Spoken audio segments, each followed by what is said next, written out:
We set, Jay? We set.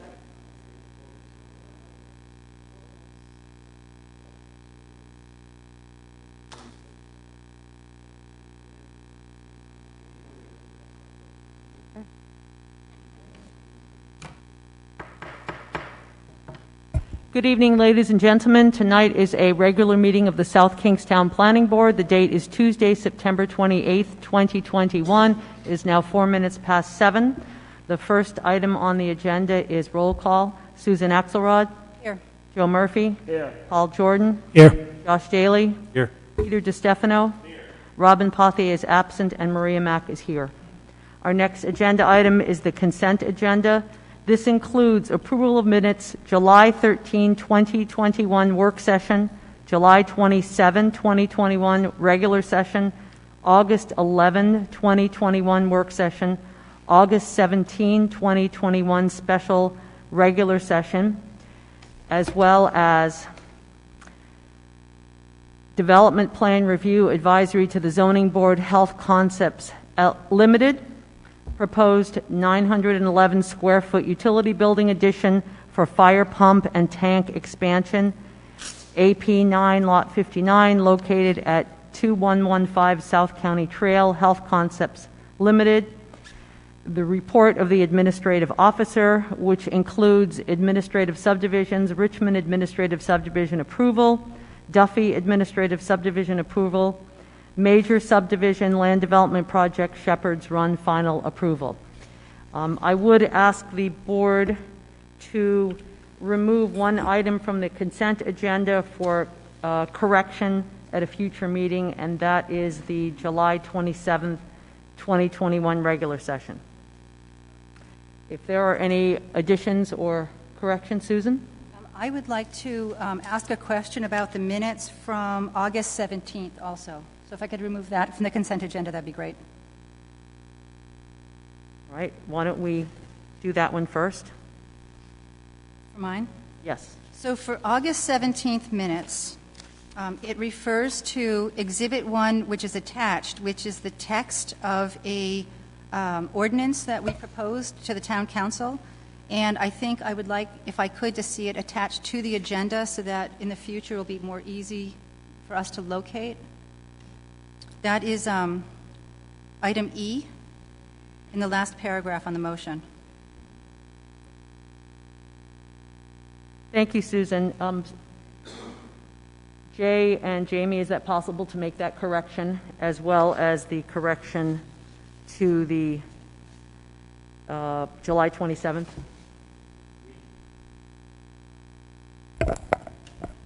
Madam Chair, we can either rectify the attachment or put the attachment language within the meeting minutes, so we can administratively address that. Thank you.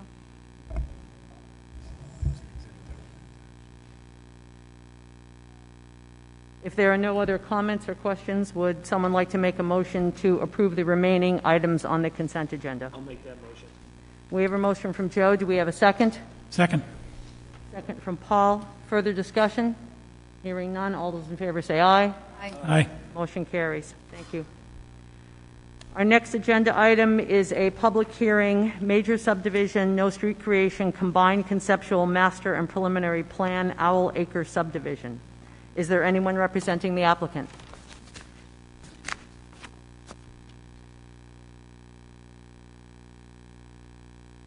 Hi, everyone. Amy Sonder, Easterbrooks and Associates, the surveyor and designer for the subdivision, Owl Acre, and the owner is Chuck Bowes.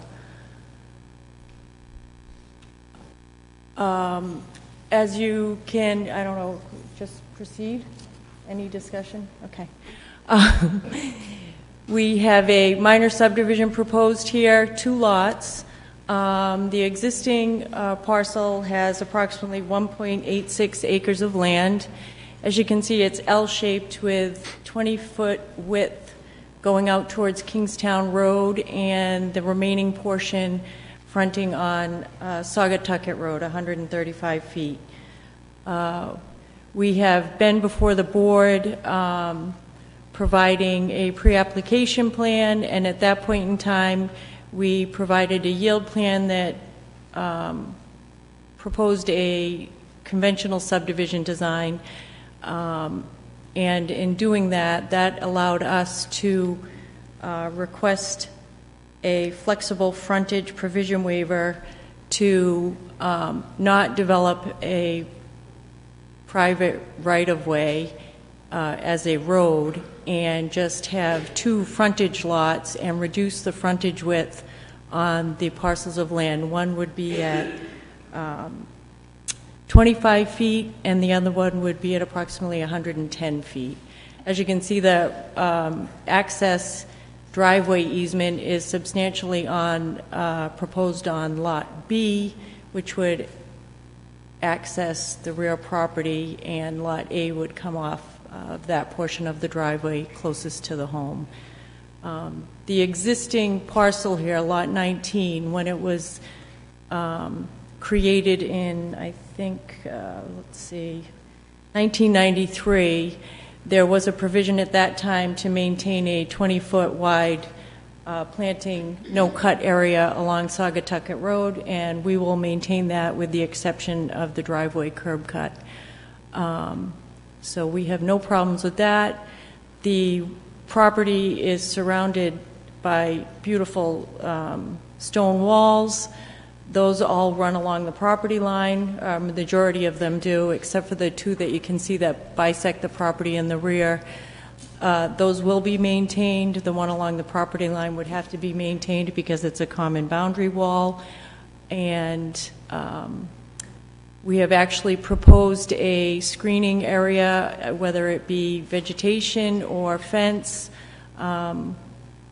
along parcel B on the westerly portion, because when this property was all one, obviously, there was a developed area in the back, and this would screen that yard area.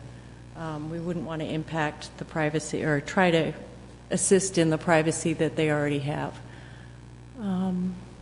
We have received a letter to connect to the sewer system.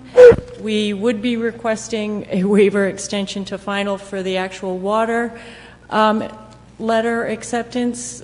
We have contacted Suez, and they actually did finally get back to me on Friday saying everything looks good, but they have a new formal process now, so I have not received the letter to date, but I don't see any issues with connecting. We have a 12-inch water main out on Saugatucket Road, and in discussion with Suez, they did not see any issues with doing that connection.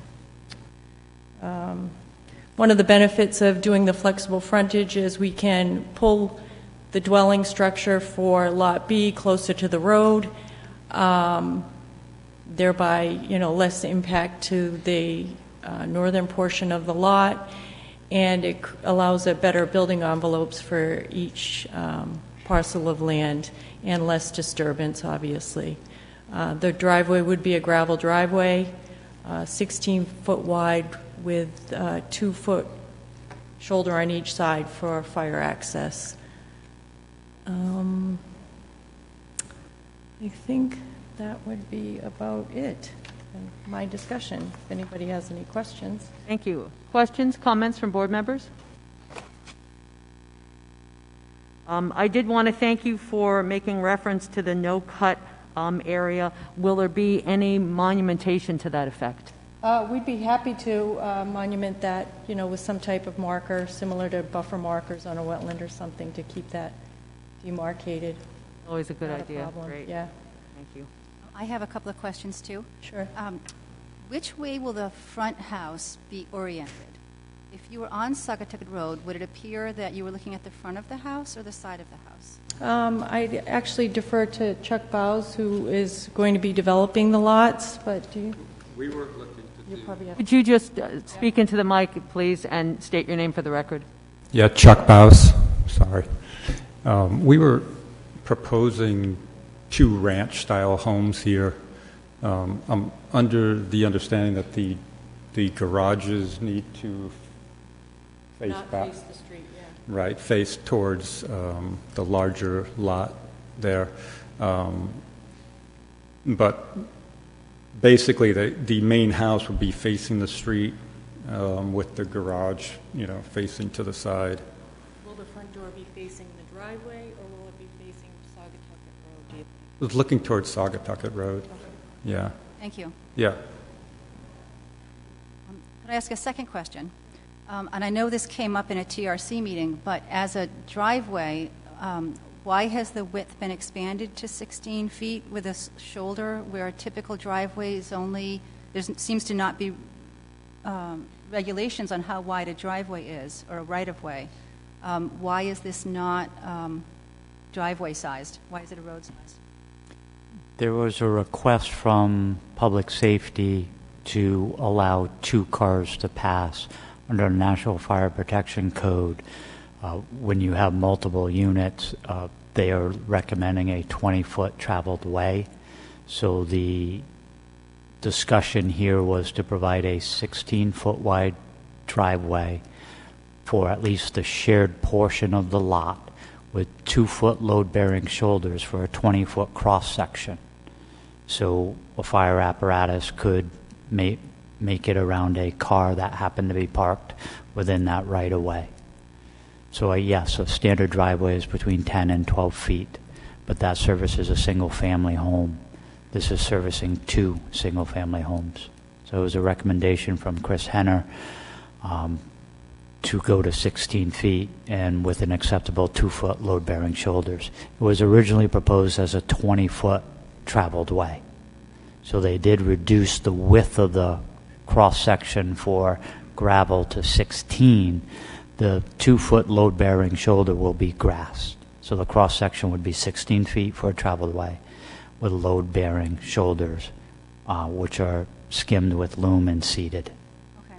So is this now a standard? I have the design guidelines here, and it says there are no requirements for right-of-way width or pavement standards for shared driveways involving only 2 lots. So is this a standard width now that, I'm sorry, I simply don't know. For a shared lot, it must be wide enough for... Again, it was a recommendation from Chris Henner. Okay. Thank you. But it is a gravel driveway, right? It is a gravel driveway, and if Chris, there was a little back and forth with Chris, and he was going to research a little bit more. If he comes up, obviously, with something that allows us to reduce the width, we'd be obviously happy to do that. And then I also noted when you were speaking, it definitely would be nice if we only had to do that common portion where the first driveway comes off. And I can check with him if that would be allowable. And then that longer section going to Lot B would be maintained as a 10 to 12-foot driveway. I don't know if that's something that can be negotiated after the fact, or we can... I know I would certainly rather see the narrower width. Yeah. That's something that we have tried to do. For something this small, it's not going to be further subdivided. There's less of a cost to the applicant. With it, as long as the fire marshal's happy, obviously for concerns and access, we're happy. Thank you very much.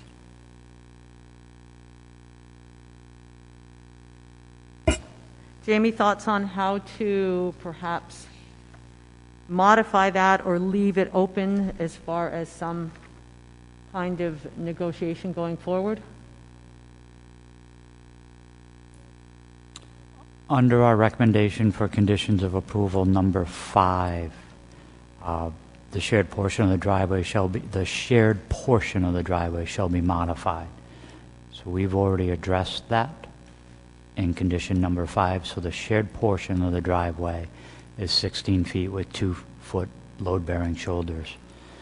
We are more than comfortable with the reduction after the shared portion. Thank you.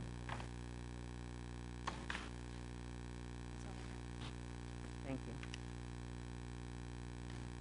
If there are no additional questions or comments from board members, this is a public hearing. Is there anyone who wishes to speak? Please come up to the mic and state your name for the record.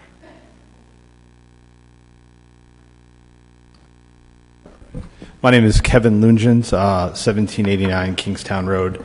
I'm the owner of the property that's to the west of this. That's really loud, sorry. So I'm opposed to the change, just based upon nothing against Chuck and Baus Builders. I've heard they build beautiful homes. I've heard it multiple times. So it's just based upon when we purchased our property back in January, we were under the understanding that one house would be built next door. Perfectly logical. I'm all for someone being able to build in their property. This was already changed at one point, so this was originally part of the parcel that I own. 2 owners ago in 1993, she had mentioned earlier, so it was subdivided into a property to build a home. And now that it's going to be 2 homes on there, I'm definitely against that. I feel it does, we bought this house for its, its history, its space, and its privacy, and not to be necessarily in a neighborhood. And as this being a major subdivision, as it's characterized, it's not a NIMBY situation. I'm not saying not in my backyard. It's more or less if you want to put a house there, by all means, but to build a second house seems to be like we're crowding it up a little bit. As you go west of here, cross over Kingstown Road and go down Curtis Corner Road, there's a big subdivision going in there, cleared out acres and acres of land. I know we've seen an increase of animals even coming through our property and going into the adjacent property from this area. Fox, I saw my first fox the other day coming through the property. If obviously I'm one person, my opinion here, if you do decide to approve this, the proposed screening, I want it to be bountiful. I mean, if you look at the proposed screening area on the north side here, the northwest side, that's overlooking our house, and right now it's pretty screened off and whatnot. But I'd hate to see proposed screening turn into 1 or 2 foot arborvitaes that are going to take 20 years to grow in. I'd like to see something more staggered. If that were the case, something where I'd have more input in. Because, for me, I own a tractor and I own an unlimited supply of bamboo. So that'd be my screening. So I'd hopefully that in terms of the council, the committee here would commission, would put something in place for more proposed screening to have something a little bit more tangible and less open to interpretation. And with that being said, obviously the value of the land purchased for roughly $200,000. It's much more valuable at this point with being able to, if this were to get approved, to be able to go to 2 properties here. And I think that's, if you do decide to approve it, I'm a great neighbor, but I do want some input on that proposed screening in that area, as the value of this land has gone up significantly if it were to be approved. So, thank you for your time. Any questions or? Thank you. I do have a question. So, Sure. Understand your concerns about the screening, which we have as well. Mm-hmm. But are you advocating for an invasive bamboo that's not evergreen as opposed to something coniferous, or? No. I was just saying I have bamboo on my property. I'm just saying that was it was a bad joke, but I own. Just checking. So. This is why my wife would say, "Shut up, Kevin! Don't say anything." But I just for this particular area over here. Yes, understood. That would be the screening would be significant and not just, like I said, some 1 or 2 foot arborvitaes, deer food, right? Essentially. So I have a question. So what is along that property line now? There are some trees. There's a bunch of overgrown brush and whatnot that's grown up, pretty high. Along that area, so it's all kind of screened off. Your side or on the other side? On our side and then on their side, I believe. So I haven't really ventured over too much. So, but there is according to where the property line is, there is some of that is on ours. So, but thanks. I'm sure we can ask the applicant for a clarification on the buffer. Awesome. Any other questions? Autographs? No. We're good. Thank you. Ms. Sonder, would you like to? Sure. Or Mr. Vaz? I'm very familiar with the property. I actually surveyed it before the Lucians purchased it, and that little section there doesn't have any substantial trees, so that's why I put that there. But we don't have a problem with some type of winter evergreen that is deer resistant, and I think he'd be happy to work with the Lucians and make sure that they're happy. I agree with the staggered vegetation so that it's not this wall of arborvitae. Nobody likes that. So very good. Okay. Thank you. Yep. Is there anyone else who wishes to speak? If there is no one else, would someone like to make a motion to close the public hearing? Motion from Josh. Do we have a second? Second from Susan. Is there further discussion? Hearing none, all those in favor say aye. Aye. Motion carries. On page 6, we have a draft motion. If board members would like to have a look at that, if there is sufficient interest. As per our discussion this evening, I would suggest adding item 12 as the applicant has agreed to a no-cut buffer with monumentation.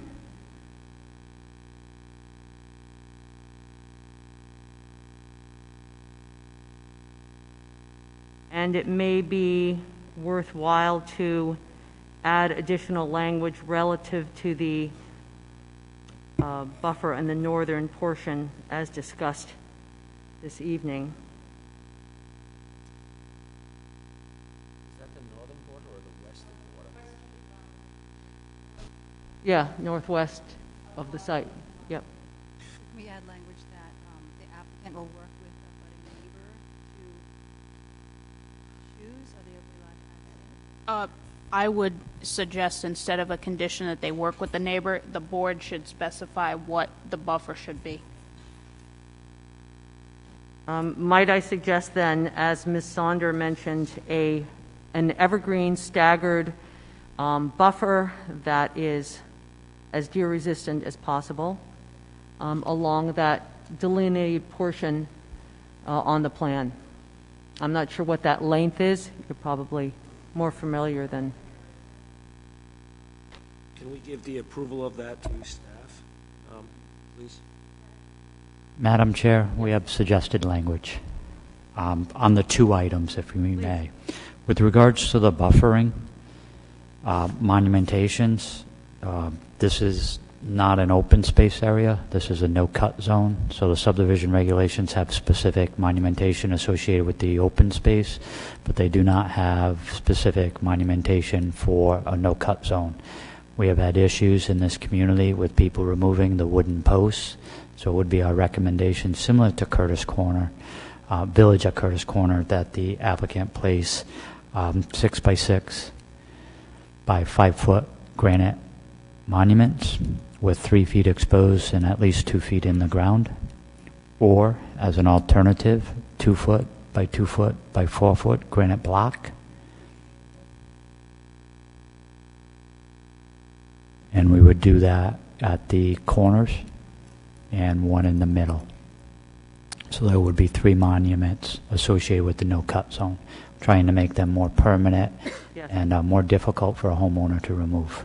That's what I was getting at when I suggested monument. With regards to the second item, with the proposed buffer in the northwest corner of the proposed interior lot, I would make a recommendation that the applicant submit a revised landscape plan that shows a minimum 5 foot tall proposed evergreen privy hedge that will be designed to grow no greater than 8 feet.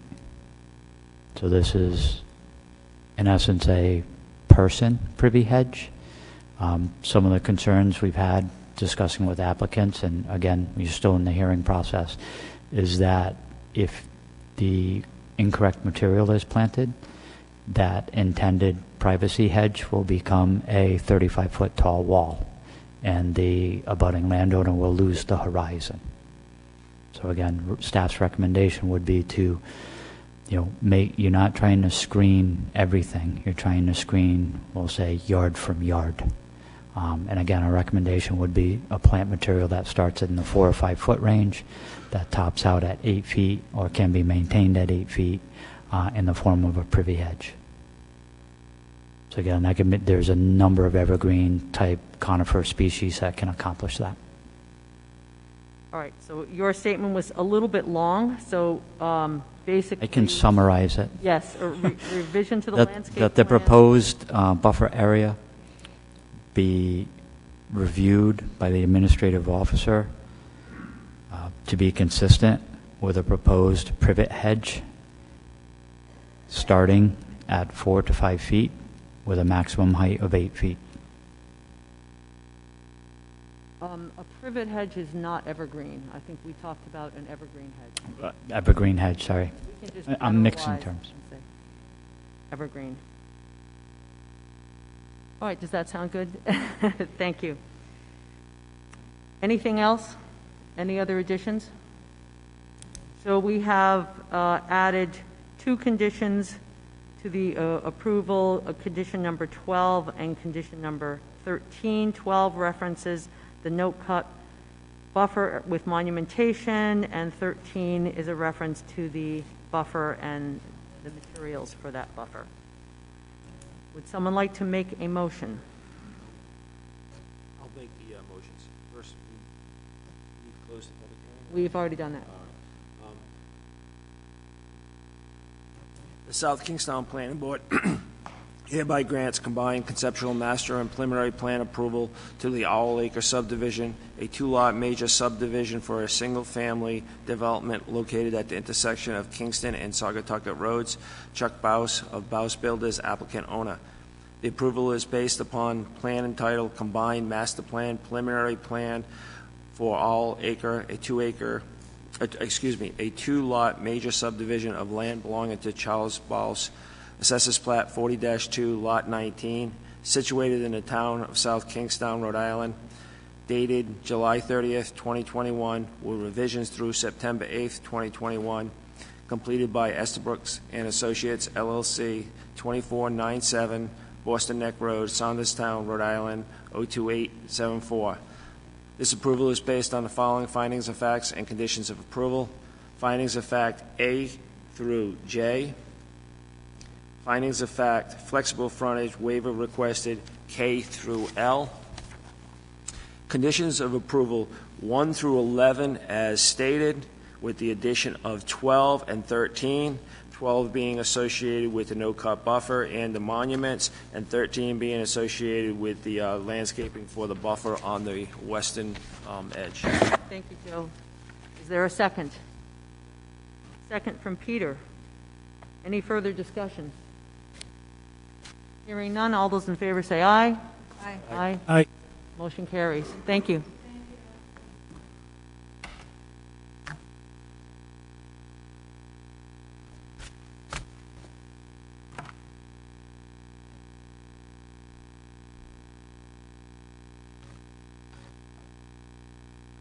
Our next agenda item is a public informational meeting, public hearing, major multi-household land development conceptual master plan, Magnolia Lane. Is there anyone representing the applicant?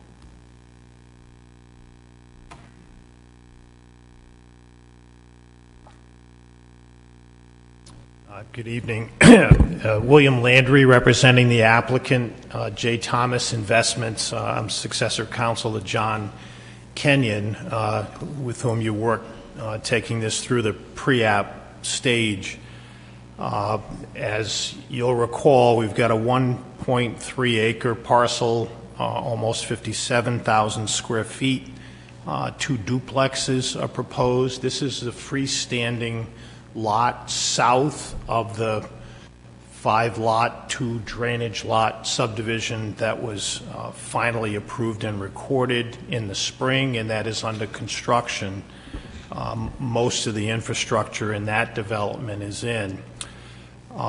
The zoning for the parcel is R10. It benefits from the 2018 changes to the zoning ordinance that I recall and understand were designed to create a greater diversity of housing types, create opportunities within areas serviced by water and sewer for duplex housing, moderate multifamily housing, and that's a pattern that is represented in the 6-lot subdivision adjacent to this one.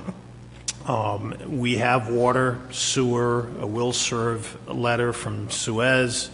The proposal also has the DEM approvals for wetlands and stormwater management. In fact, those systems have essentially already been constructed.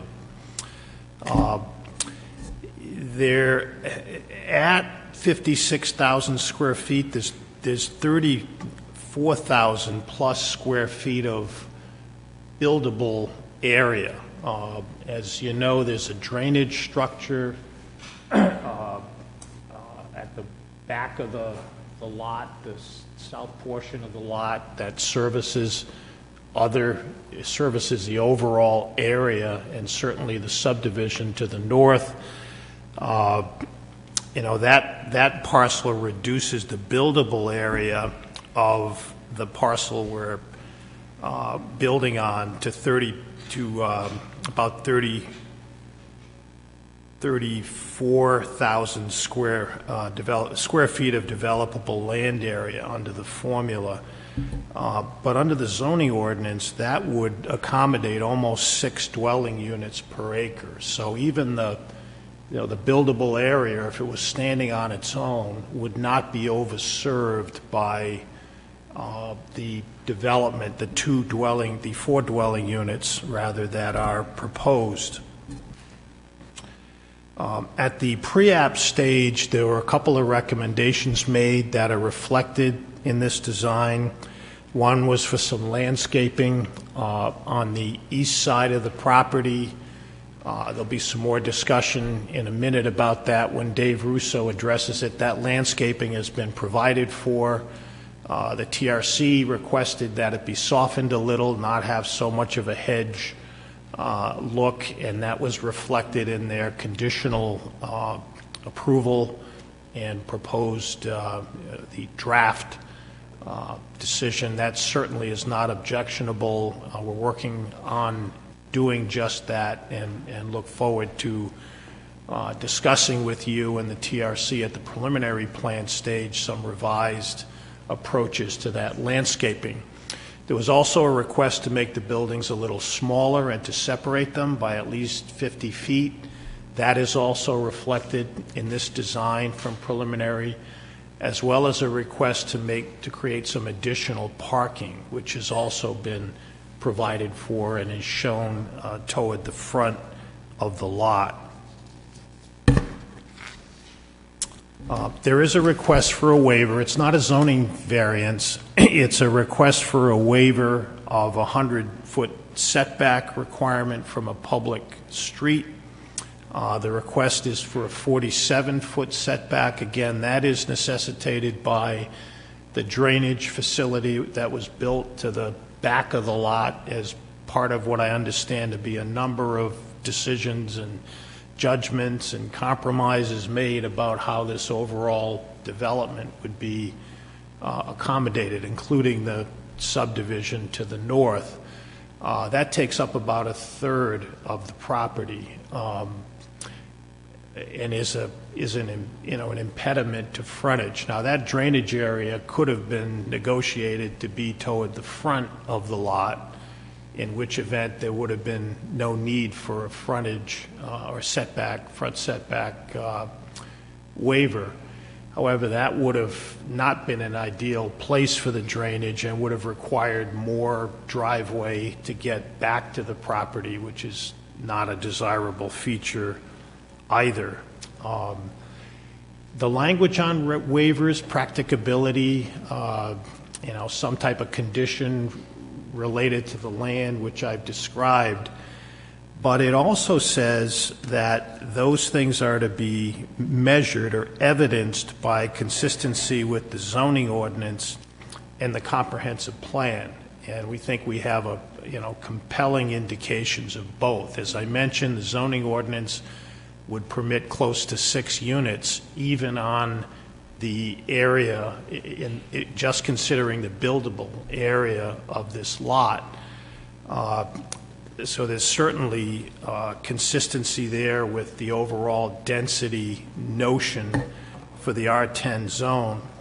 And then with respect to the comp plan, the designation is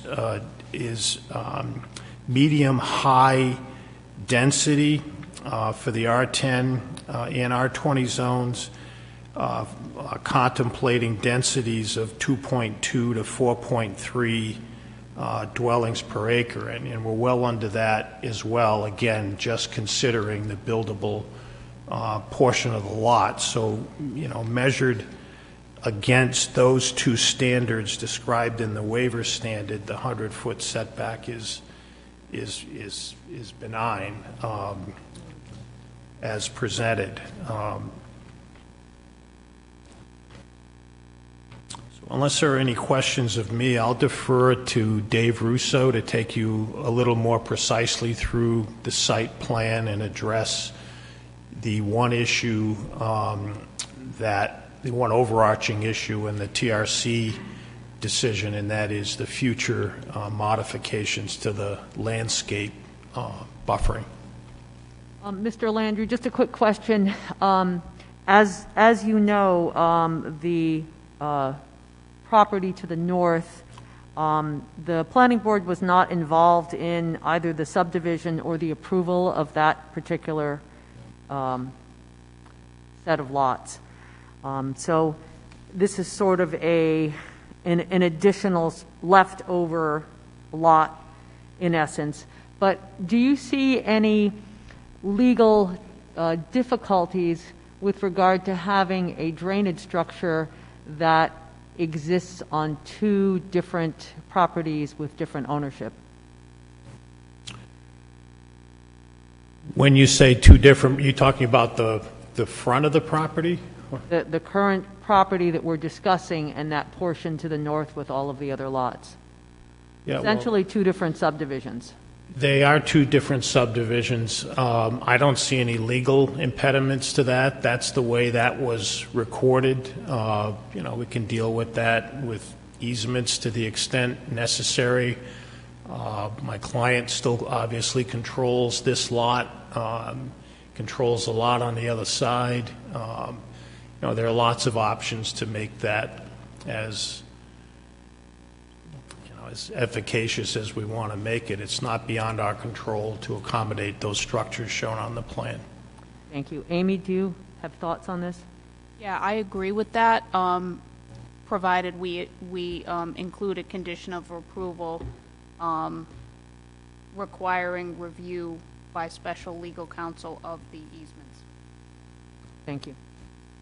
Questions for Mr. Landry? Yes, I have one. I'm relatively new to this, and I'm still having trouble understanding the hardship in purchasing a lot, knowing the configuration, and then saying it's a hardship and requires a variance. Amy's tried to explain to me a couple of times. I'm still not sure I get it. It seems, to my eyes, you walk in with your eyes open and you look at the lot and say, okay, under the current rules, what can I do with this? Well, the lot hasn't changed. The lot by itself, as it originally was constituted, would accommodate 7 or 8 dwellings. Even the area that's constrained would accommodate, almost 6, and we're proposing 4. So it's not like somebody underestimated or overestimated the development potential of the lot. And this is not a zoning variance. It does get confusing. The zoning board requires a hardship that's more than a mere inconvenience, not caused by the owner and so forth. Those are not the standards under the subdivision regulations. Subdivision regulations talk about an impracticable situation, and they talk about consistency with good planning practices, and they reference as the measure of all of that the consistency with the zoning ordinance and the comprehensive plan. So it's more of a reasonableness mix than something that's required in order to achieve some type of beneficial use on the lot. So I'm not sure I could explain it any better. I'm not surprised that people would perceive this as something this big when it's this big. There was an abutters letter to that effect as well, but it's not like someone built a lot that didn't have potential and now says, gee, I'd really like to do something more than I could do when I got it. I mean, the reality is that over the last couple of years, the big focus of this area was all about drainage. Public Works Department was involved in it. There were, as I understand from Mr. Kenyon, extensive discussions about drainage, how's it going to work. And I know the planning board wasn't involved in that, but it certainly happened, and there are people at the table here who participated in that. The decision was to assist with the drainage, including the town street. This was a nightmare of sorts for drainage that impacted the town.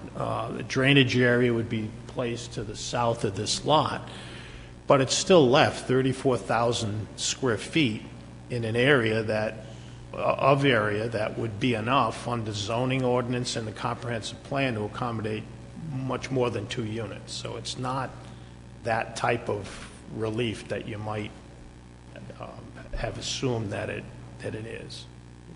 But it isn't 2 units, it's 4. Pardon me? It is 4 units, not 2. No, I'm sorry, 2 buildings, 4 units, correct. Yep. Thank you. Are there any further questions for Mr. Landry? Susan? I do. So do you have a wetlands permit more Yes. recent than the 2021 that has expired, which is the only one that I have seen? No, that's the same one. That's the subject of an extension application that's in place that had been filed with DEM, and we expect no difficulty with that being extended. So did you resubmit to them your new plans? Because this is based on plans that they saw in 2018 or 2019. It says this is only valid as long as the plans don't change. Right. And these plans aren't the same ones that I saw in June. So They're I'm not. not understanding if you've applied with new footprint and new plans to them. I'm going to ask Dave to address that. I will say that those extensions are very routine, and these changes wouldn't require any more relief than, or any more aggressive DEM permitting than what was provided for previously. We are at the master plan conceptual stage of approval. Most often at this stage, you may not have DEM permits at all, so it's not that we're saying we don't need that, but that would be something that would come normally at the preliminary plan stage when the hard engineering is conducted. Okay. In any event, I think we're a little bit ahead of the game, having had a DEM permit for drainage and for stormwater and wetlands. Okay. I have another question also. Sure. You had stated some density, the ability to put in more units than this. So I am looking at our land development regulations, and for density requirements, and maybe Jamie can clarify this for me, dwelling units in a multi-household land development project shall be limited in number to total density in accordance with the following table. And you have 3-bedroom units, and the maximum density per developable acre is 4.36 per developable acre. And so which is basically 10% of 43,000, which is an acre, is you can put 4.3 units on an acre. And it looks like we're putting 4 units on a 37,000 square foot lot, which would reduce your maximum density of units to only 3.2, or whatever 10% of your developable land is. Am I misunderstanding that? Good question, Susan. There is a discrepancy in the subdivision regulations and the zoning ordinance. So the subdivision regulations specify the particular density that you're referring to. However, in the zoning ordinance, there is no reference to that. Instead, there is the density calculation that is provided in the project summary for the 2 units for the first 15,000, and so on and so forth. Because there is a discrepancy, as council has advised us in the past on other applications, the zoning ordinance density is the density that carries. So until the discrepancy has been rectified with the zoning ordinance, the density specified in the subdivision regulations is not appropriate. Thanks. I also have a question, a couple questions. You mentioned that the square footage was reduced as a result of discussions at the... You mentioned that the square footage was reduced as a result of the discussions at the, I think, the pre-app. Can you tell us what was originally proposed and what you are now, and what the impacts on the setbacks, if any? I don't think the density has been reduced. I think The square footage of the... the square footage of the buildings? Not much. I'm going to have Dave or John And if it address also that. if it had any impact on the setbacks from what you originally discussed. The other question I have, this might be for staff, but this combined with the rest of the lots that were developed, right? Because we originally had kind of got this whole concept at once. How many units are there, and was there any affordable housing units proposed? The overall development of Magnolia Lane was developed with existing lots of record. So these lots existed. They weren't collectively part of a subdivision that required planning board approval that would have triggered the inclusionary zoning, or a land development project that would have triggered inclusionary zoning. So this, and I guess the bottom line is there was no requirement for affordable housing under our existing inclusionary zoning. Correct, because they were existing lots of, these are representative of existing lots of record, and there was no creation of additional lots that would have triggered inclusionary. Any additional questions for Mr. Landry? I think he's still going to get back to us on the square footage. Yes. Please proceed with your presentation. I believe Mr. Russo is... I'd like Mr. Rousseau to be sworn if you do that here still. we don't... He can state his name for the record, but we're not a judicial board, so we don't swear folks in. For the record, David Russo, professional engineer with DePrete Engineering, 2 Stafford Court, Cranston, Rhode Island. I'll start with the question Mr. Murphy had on the square footage. They got reduced about 8 to 10 feet. The 2 units on the original pre-app were 2 different sizes. So the applicant did reduce the footprints on these, so it did increase the buffers slightly, especially on the, what'd you say? He didn't have, these are actually designs. The original ones he didn't have actual floor plans for. I mean, you're probably looking between maybe 50 to 100 square feet. I mean, so he reduced the ballparking, because he didn't have footprints on the original ones. On the north and the south, and then very slightly, not so much on that western line, a little bit on the west line, but definitely more on the eastern side where the buffer was. The original pre-app, those units were much closer to the buffer line. I just want to talk about some of the comments that were made at the TRC meeting, and then I'll finalize with just to add on to the DM discussion. So at the pre-app in the TRC, what was discussed, there was concerns with the parking on the property. So we've gone ahead and added 6 additional parking spaces. So the 6 additional parking spaces, along with the garage parking, there's 10 total spaces, and with 4 units, so it's about 2.5 spaces per unit. TRC didn't have any comments on that. If the board did have concerns with that, there is opportunities to add another 2 spaces to the site. We'd seek a waiver for this is the setback to the units for 15 feet. But there is opportunities to add another space or 2, but we feel it's sufficient what we've provided. The other addition since pre-app was the buffer on the east. That was discussed at the TRC meeting. We did go back to our landscape architect. She tried to revise it based on the comments we provided. She also referenced the subdivision rules and regulations where they do have some example buffers. So we did submit those revised plans. I'm sure there may be questions on that. I'm not a landscape expert, so if there are still concerns with that, I'd suggest since if we receive approval and we go to another TRC for preliminary, we could have her attend that and really sit down and go through the details on that to finalize that buffer design. The last item I want to talk about was the DM permit. This project went through many various designs with DEM, countless hours with DPW and the engineering department. It was modified multiple times. If you look at the history on the DM database, there's multiple modifications that we submitted, they reviewed, and they approved.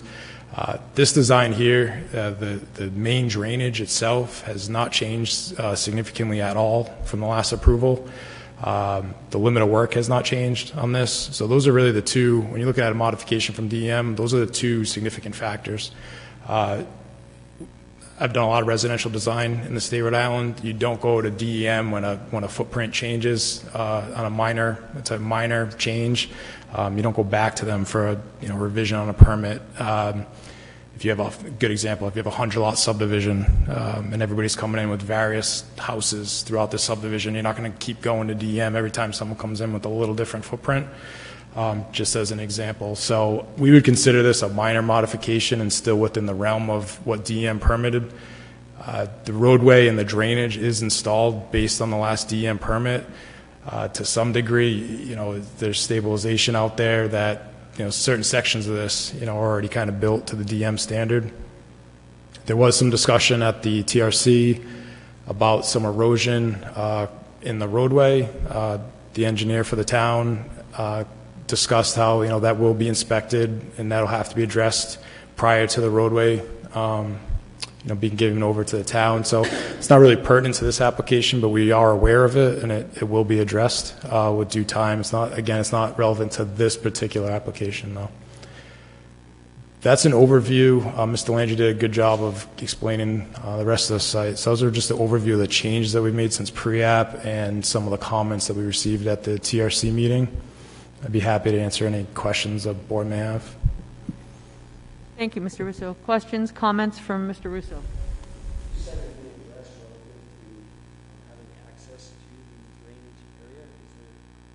No, the erosion you're talking about? Or?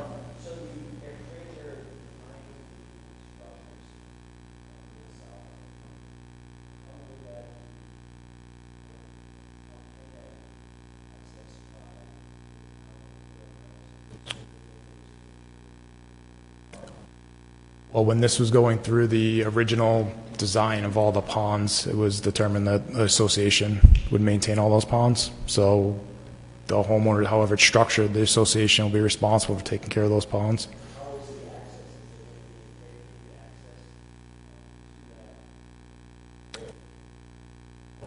I mean, they own the property. I don't believe, it's more a legal question, I don't believe we need to provide a separate access easement to get back there. There's sufficient access to drive down the driveway. It's not like any significant slopes or anything through there.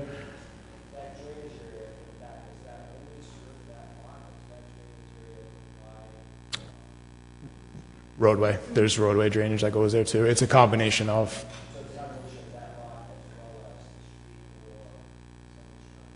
Some combination of, yeah.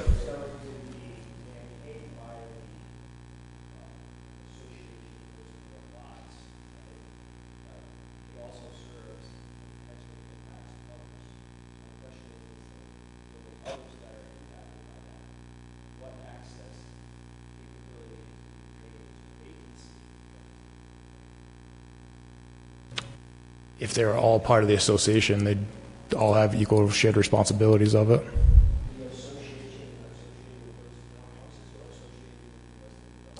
They could be, yeah, the way they structure it, they could put them all in the same association, because it's all, this drainage is all analyzed all as one big drainage analysis, so they could have one association for this area.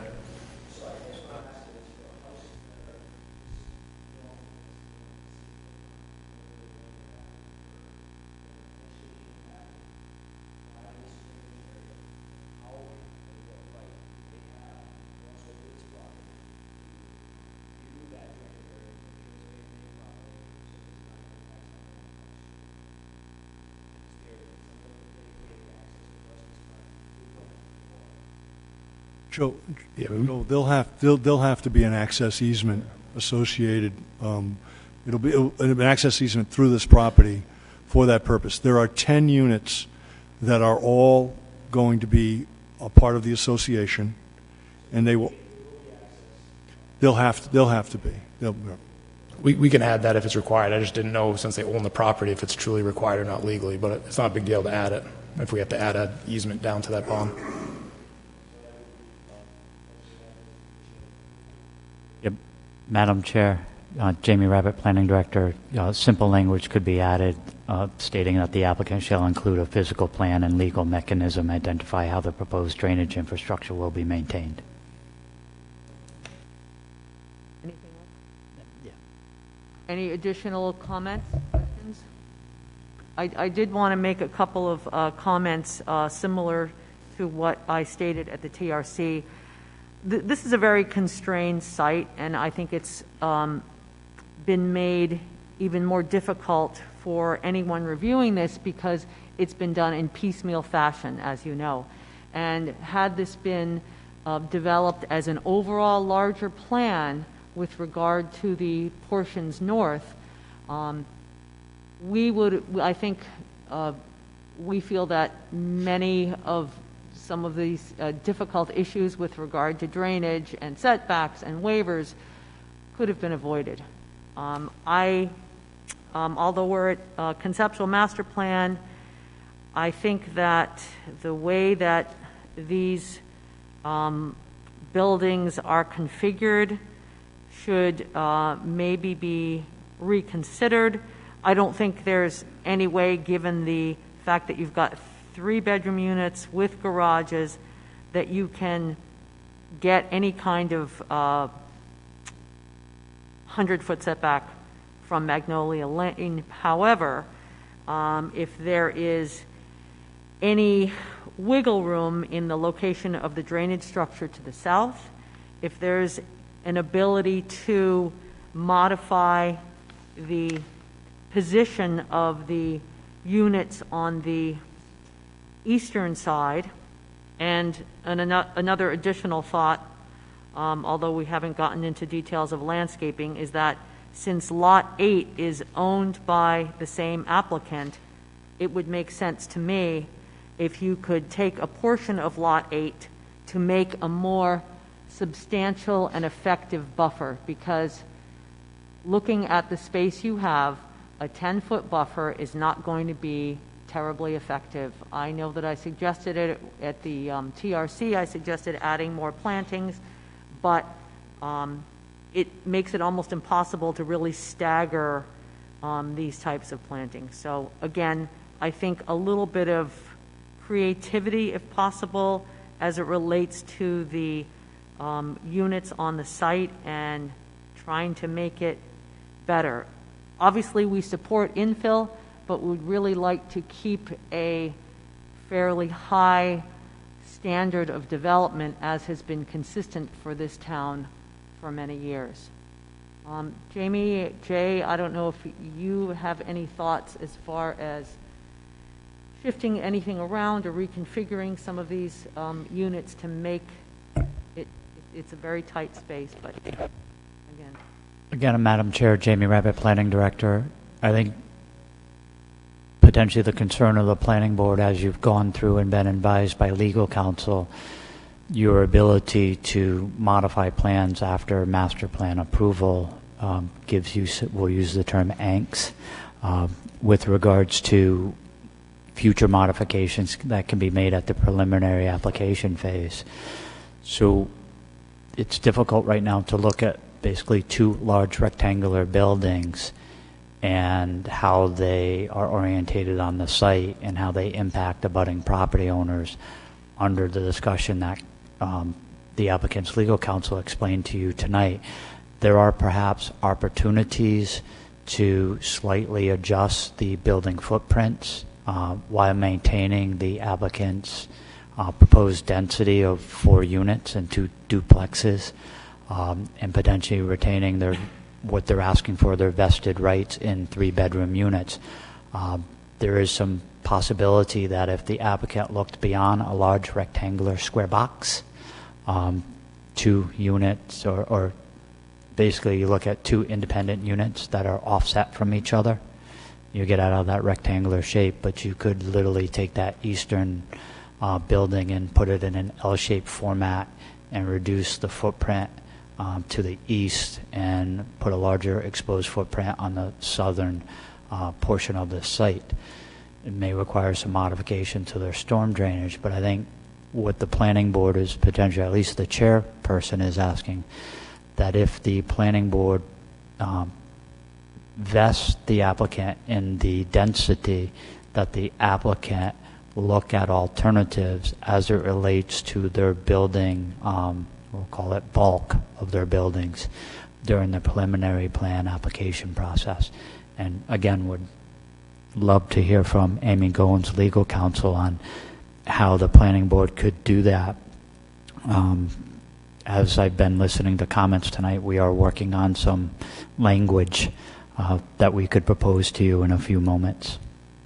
Thank you, Jamie.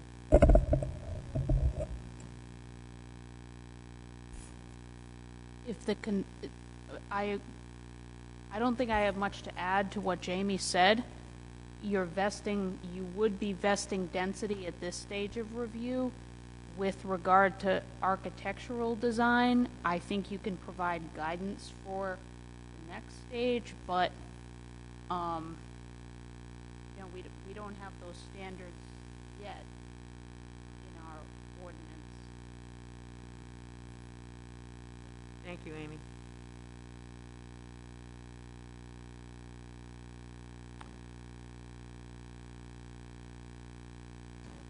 I'd like to certainly reiterate comments from Jamie as far as making some adjustments, and I guess also asking the question, do they have to have 3 bedrooms, and what is the impact of reducing the bedroom? Would that create more ability to improve the design, improve the distance from Magnolia Lane, improve the overall layout? Or is that something you have not considered? I'd have to defer to the applicant on that, but we can speak to them and look at those options, especially Mr. Rabbit's, the idea of maybe rearranging the building slightly. That's an option we can look at. Other comments, questions? Yeah, Jake, could you pull up those preliminary architectural plans?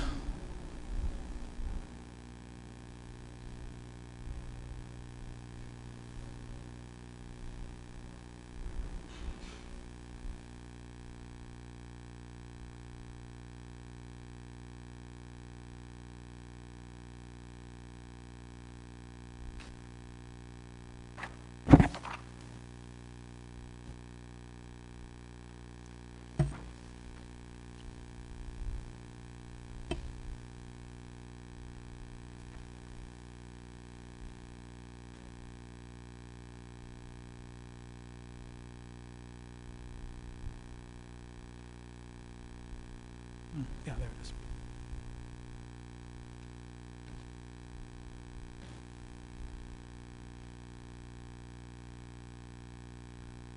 So I think, I was looking at these earlier. They look like big buildings on a very small site. So I think the idea, anything to break them up, or Jamie's suggestion to redesign as an L, but they're big buildings.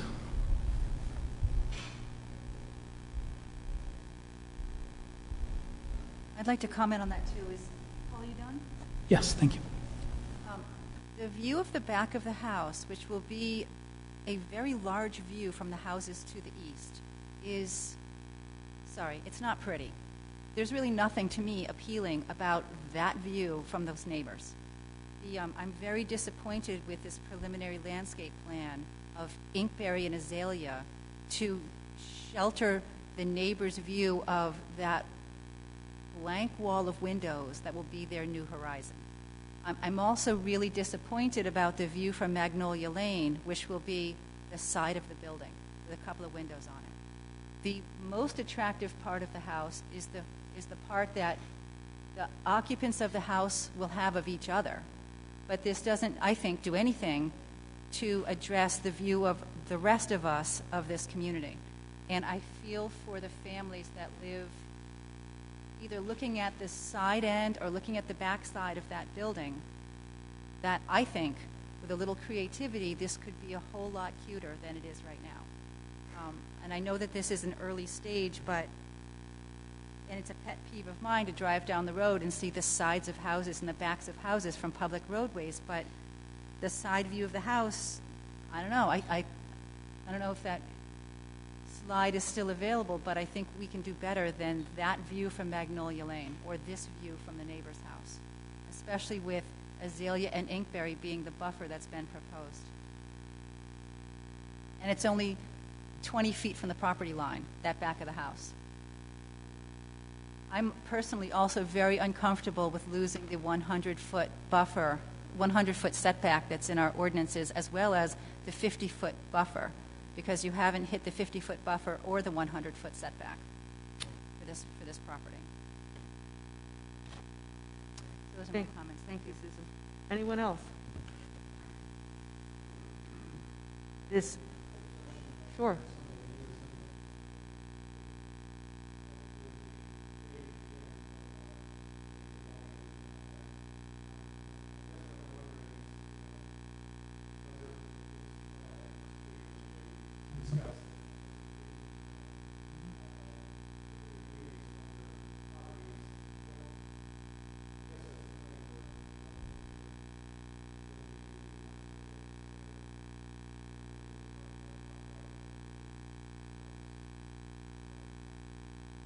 Again, Madam Chair, to Jay Parker's point that the development to the north, the single-family lots, were part of existed plotted lots of record with the town. With regards to storm drainage, it has been extensively reviewed by the town engineer and public service, so I would defer that comment to Rich Bourbonnais, who is more qualified than I to respond.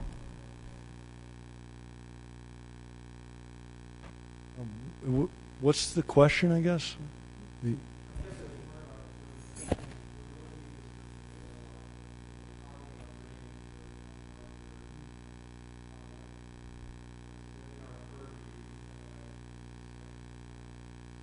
Well, as it was represented, what DEM and so to give you a little bit of history, and the reason why you're going to see so much drainage on this particular property, but also on some of the adjacent areas, and the reason why it was so extensively reviewed was because of the road. When the road was being developed as part of access, to these already subdivided properties, they had to produce the drainage. Also, there were some changes to property lines towards the rear, but the drainage needed to come about because of that. So at the time, and this is going back, 2 years ago, for me anyways, the project went to DEM, and then it was tweaked a bit. It went back to DEM. It went back a number of times due to some changes that we requested for the most part. When DEM does a review like this, what they're really most concerned with is that limit of disturbance. Okay? Now, often when you do subdivisions, and I've done many myself, is that you show a box on a plan of what the approximate size of the building is. And what happens is when it goes to review by the town, when the property is actually being developed, when building permits are being pulled, the engineer in the town or the city is going to look at the building and just try to assure that whatever was represented in the DEM application meets impervious standards that were represented is still the same. So the only thing I've really looked at with this, because I know that I'm making some, I've already sort of vetted it, that this property was included. All the other properties were included. The buildings were included. The building permits have already been pulled on all the other properties. They're already building some of them. Those were all included. So when this came in and recently revised, I was concerned that the limit of disturbance didn't change because I would have asked it to go back to DEM. And I also looked and I measured all the buildings and I made sure that they were either the same or less. And I believe they're about 100 square feet less each than what was originally proposed, maybe even a little more. So those are the things I was concerned with. So these are fully accounted for in the existing systems that have already been installed, by the way. They've already been installed. if they were to exceed, by the way, if they were to exceed and the limit of disturbance would stay the same, we would at least at a minimum be asking that they quantify the volume increase and the runoff, the flow increase, and they would have to address it. They could do it in filtration or something like that, but in this case, that's not what happened. Rich, a follow-up to that question, what further information, if any, would you expect to have at the preliminary stage of review? Obviously, the site is fairly wet given the size of the drainage structures. From engineering, Yep. we would have, in this situation, we would have asked for a DEM permit. They already have it. So, and I'm not going to ask for, if the building, again, if the buildings are smaller, I'm not going to ask for any more than that. Now, I understand that, has this lapsed, the DEM permit, has it?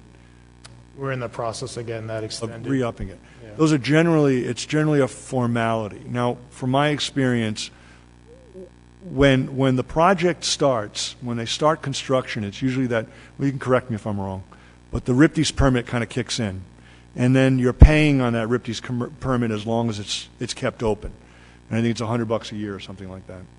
I normally think of it as though once that RIPDES permit kicks in, sometimes the timeline of the DEM can't expect that you pull a permit, and I think it's 5 years, the permit? The initial's 4, and you get a 2-year extension on it. Right. They can't always expect that permit's going to be completely, completed in that time. So there's a little wiggle room in there. So I'm not too concerned that it's gone by, but you're in the process of re-upping it.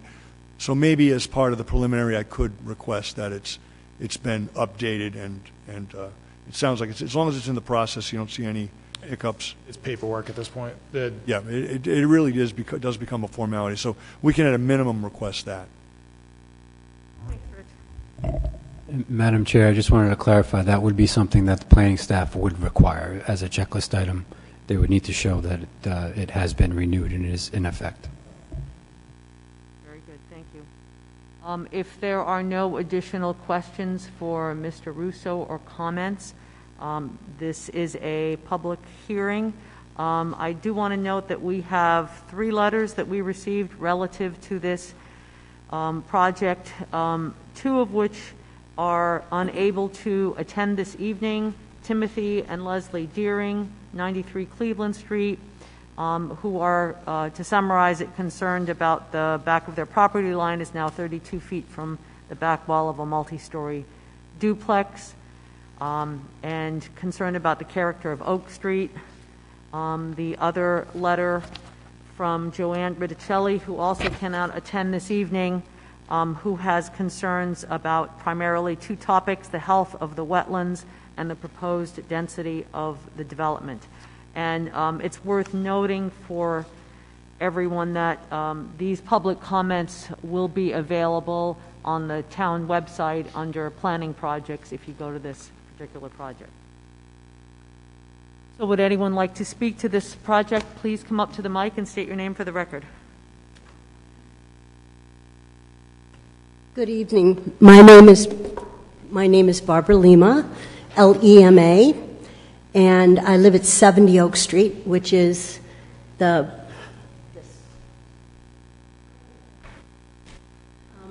just to clarify the DEM information, because there was a question asked, on July 7th of this year, there was a request to renew and to transfer the ownership, and on July 12th, an administrative deficiency letter was sent. So that's the status. It's administrative deficiency is simply paperwork, as has been mentioned earlier, but those are the actual dates. So I was wondering if we could go to, if we could zoom out on this page, please. Jay?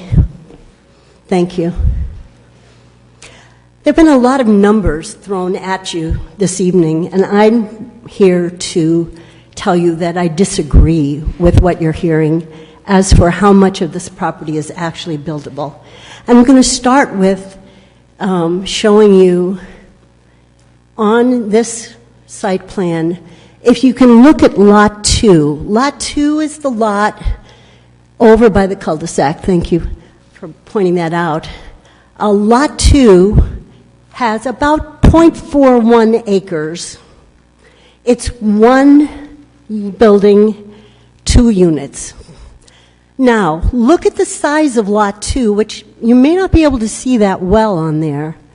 And then look at the actual buildable land on the Phase 2 project. It's pretty darn close to being the same size. We are not talking about 36,000 square feet. We are talking about a half an acre, 22,000 square feet. How did I get there? Let me explain to you. Okay, first of all, the total lot is 1.29 acres. That's 56,192 square feet. In one of the materials you received from the town, there was a typo. It said 56,7, but it's 56,192 square feet. The wetlands are 22,591. Wetlands, you haven't heard those words used much, but yes, there are wetlands over there to the west. Subtracting those two, you get 33,601. That's the number you've been hearing, right? But then there's that already built drainage pond at the bottom of that lot, which is, if you look at it, about 1/3, at least 1/3 of that. So you subtract 1/3 of that, gets you down to 22,000 square feet. So I'm sorry, but this baloney about being able to fit 6 units is ridiculous. They could only fit 1 in that top lot at 0.41 acres, and now we're talking about maybe 0.47, maybe 0.5. So the numbers are really off, very off. That's why it looks so congested. You look at that piece of land, yes, you're sharing a drainage pond, filtration pond, with the other property up there. The bottom, you have another drainage and filtration pond. The one in the middle, by the way, is gravel. The one in the bottom is grass. The one at the top is grass also. And then the wetlands is all that area to the west. So you have wetlands on the west. You have properties really close proximity on the east.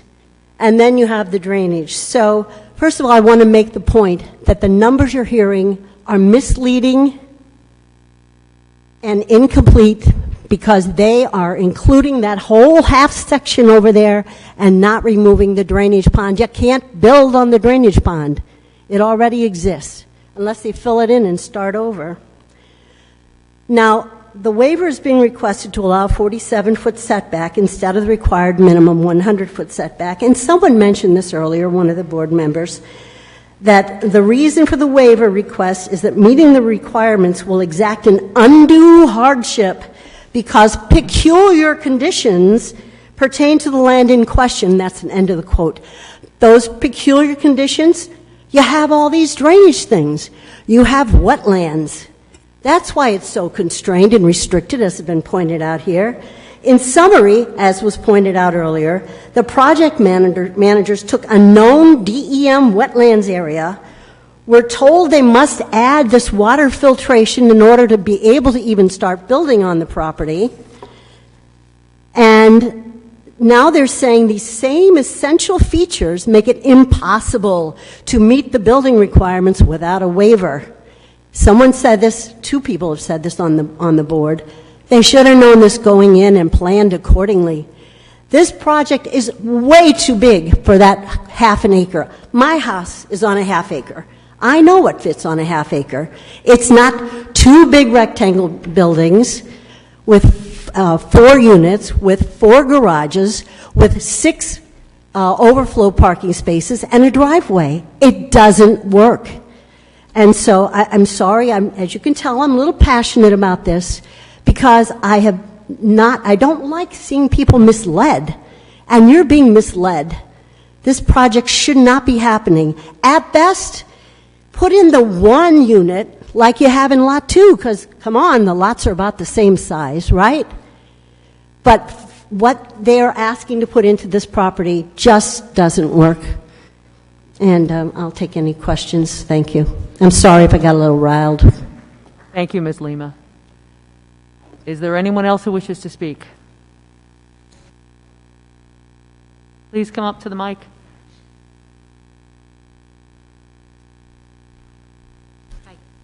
My name's Natalie Brum, and I'm on 19 Cleveland Street, 30 years. And I want to be respectful. This is my first time in this room. And you're also knowledgeable. I don't know about codes and ordinances or legal talk, but I got this. And I'm a visual person and practical. A 3-bedroom house can't have one garage. They're going to be more than 3 cars. And the gravel part for the extra parking, not enough. And it'll be fighting over who wants to walk there because they can't park near the house. The other thing I see that really upsets me is there's no green space.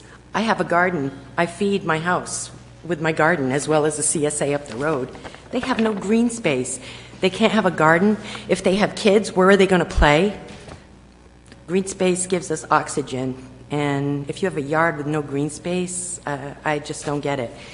And the third thing might be a little funny, but Magnolia Lane, it doesn't really fit in South Kingston. We don't have magnolias here. Thank you. Thank you. Please come up to the mic and state your name for the record. Hello, my name is Jim Vasquez. I live at 63 Oak Street, directly across the street from Tarn Street, now called Magnolia Lane. Did you all receive my email letter? Yes, we did. Okay. You just didn't make mention of that earlier. I was primarily wanted to make sure that I mentioned the folks who could not be here this evening, but yes, we have all of those. Okay, thank you. I'm wondering if it would be okay if I read it? Certainly. Okay. Before you tonight are plans for the construction of housing on Assessor's Plat 57-1, Lot 121. I need to remind the Planning Board and Planning Department how this lot is accessed. First, I need to say I watched the Planning Board meeting again from June 2021. I don't have the actual date. It was in June. You may recall I was shut down by Attorney Andrew Tights first, and then this Miss Mack, saying that I was questioning something that is now a civil issue. According to them, my only remedy would have been to take this to Superior Court. However, my wife and I have decided something else. During the June meeting, Attorney John Kenyon indicated the 3 properties of which the roads are found had been dedicated to the town of South Kingstown in 1941. Just so that you know, this is not on my letter, so when the board and the planning department says there was an existing plot plan, that was a plan from 1941. I don't even know if DEM was around in 1941. But anyway, this was called incipient dedication. And Attorney Andrew Tights agreed with Mr. Kenyon's finding on this property. In June of 2018, the Rhode Island Supreme Court made a ruling and upheld a Superior Court ruling in a case about incipient dedication against the town of Coventry. According to this ruling, the following 2 criteria must be able to be proved, not just one, but both, for any Rhode Island community to claim land by incipient dedication. Here are the exact quotes from Associate Justice William P. Robinson of the Rhode Island Supreme Court in the case of Peter F. Ucci et al. Versus Town of Coventry. A valid dedication requires 1, a manifest intent by the landowner to dedicate the land in question, called an incipient dedication, or offer to dedicate. And 2, an acceptance by the public, either by public use or official action to accept the same on behalf of the municipality. Continuing, the judge wrote, "We reject the notion that a municipality may hold in abeyance forever its right to accept an offer of dedication. Rather, we are of the opinion that such an offer must be accepted within a reasonable period of time." He also wrote, "It is noteworthy that other jurisdictions have also concluded that for a dedication to be consummated, an offer of dedication must be accepted within a reasonable time." And further writing in the case, quote, "We are of the opinion that the passage of 67 years from the alleged offer of dedication in 1946 until the commencement of the instant litigation in 2013 certainly cannot be said to constitute a reasonable period of time. Since this planning board referenced a plan from 1941 to cite incipient dedication, please note that this predates the Ucci versus Town of Coventry case. The property, including the lot in question tonight, had been unused by the public or the town of South Kingstown since before 1941. Also, when the northern part of Wilson Street was developed, and there's a typo here, it should be 1986, the town of South Kingstown was notified that the road was built on private property not owned by the builder. The town of South Kingstown then purchased 25 feet of the 50-foot wide street on the western side of Wilson Street for $1 from the rightful property owner. No court case was needed. This decision by the town in 1986 should be the precedent referred to in this case and all future cases within the town of South Kingstown. We suggest that to remedy this particular overreach by this committee and the planning department, along with your council, simply purchase the property in question for an agreed upon price from the heirs of the property and a deed written and recorded in the town records as was done in 1986 for the northern section of Wilson Street. This practice of attempting to steamroll the rightful property owners in an intimidation technique, in my opinion, should not ever be used by this committee or anyone associated with the town of South Kingstown. Respectfully, Jim Vasquez. Just a quick question. Where it says Magnolia Lane off of Oak Street, can anyone here tell me who owns that property right now?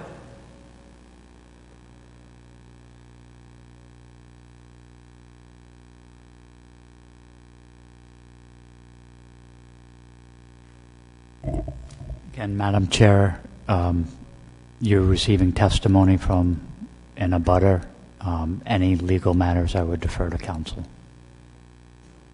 It's a legal matter to ask who owns the property? Mr. Vasquez, we appreciate your research and your comments tonight. As you are well aware, none of the planning board members are attorneys.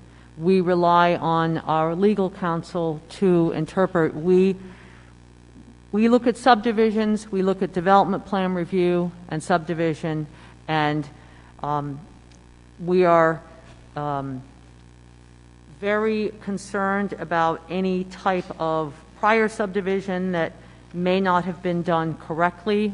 We have been assured up until this point by legal counsel that all is appropriate. Otherwise, we would not be able to review this particular project. Amy, I don't know if you have anything to add to that, but you're the professional in this field. So. Yep. We spent hours on this, as you know, over several years, and specifically in 2016, we looked at this. I stand by the opinion of the office. The advice that we gave on this still stands. Thanks, Amy. Thank you, Mr. Vasquez. Would anyone else like to speak? Please Can come I up. make one more comment? Yes. Thank you. In regard to the drainage, Lot 6 on the plan is a drainage lot with an infiltration pond that goes on to this lot, number 121. It has been said that earlier that there's going to be a HMO, correct, that's going to maintain these drainage ponds. Is that correct? A homeowners association. The homeowners association, HMA? That's what we were told, yeah. Okay. Again, the only way to access these is through Magnolia Lane, formerly Tarn Street, or Wilson Street. This infiltration pond, as noted at the top, you can see Lot 6 and drainage lot, Yep. is in no man's land as well, okay? But it goes on to Lot 121. So I just want to make a comment that, I'm not trying to hurt Mr. D'Agostino. I'm watching the houses go up from my house. It looks like he's doing a good job building the homes. I think the ones to the north are going to look okay. These four, probably, I don't know. I guess we'll only know once they're built. But again, I just want to say that that infiltration pond is built on property that nobody owns, but it goes on to this lot as well. And if that's a legal issue, I guess that's a legal issue. So speaking to the heirs of the people that owned Wilson Street, where the town in 1986 purchased that road for $1, half of the road for $1, and the other half is part of another lot. I can just tell you that this has not gone according to how this should have been done in the right way. So, all right, thank you for your time. Thank you. You may recall that I asked earlier on a question of Mr. Landry with regard to that same exact issue, the fact that we had a drainage structure that seemed to be on parcels owned by different entities. It's a little confusing because we were then told that the homeowners association was going to incorporate both subdivisions into it. So it's, again, that's why I asked the question. Yeah, so can I respond to that? Because Yes. you said me asking about these roads is a legal matter? The drainage structure and how that could be a potential issue, since it would be partially in one subdivision and partially In another subdivision, correct. Yep. Is that not also a legal issue? Because it's on two separate According to lots? Mr. Landry and Ms. Goins, no, it is not a legal issue. That's what we were told this evening. Okay. Thank you. Please come right up to the mic. Thank you. My name is Susan Vasquez. I live at 63 Oak Street with my husband and our dog. You can lower that mic a little so that you're not... Great. I have no doubt that the legal minds have spent time trying to determine the ownership of these properties. I have firsthand knowledge of some of these properties. The property where Mrs. Lima is presently living is quite separate from the property that was purchased by Mr. D'Agostino. There is a gap between Mrs. Lima's property and others and Mr. D'Agostino's property. That gap is equivalent to 7,000 square feet. Our family does not, I repeat, does not want a dime more than $1, and the recognition that this should be a private purchase made by this town and noted in the record books as an official purchase of those 7,000 square feet. That's all it is. That's all this is. Steamrolling private citizens is not a practice that this board should endorse. Whether it is perceived as legal is another story. Any questions? Yes, I am sincere in my statements. Thank you very much.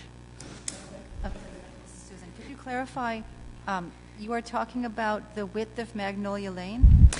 The property behind Mrs. Lima. I'm sorry, I don't know which. Let's see.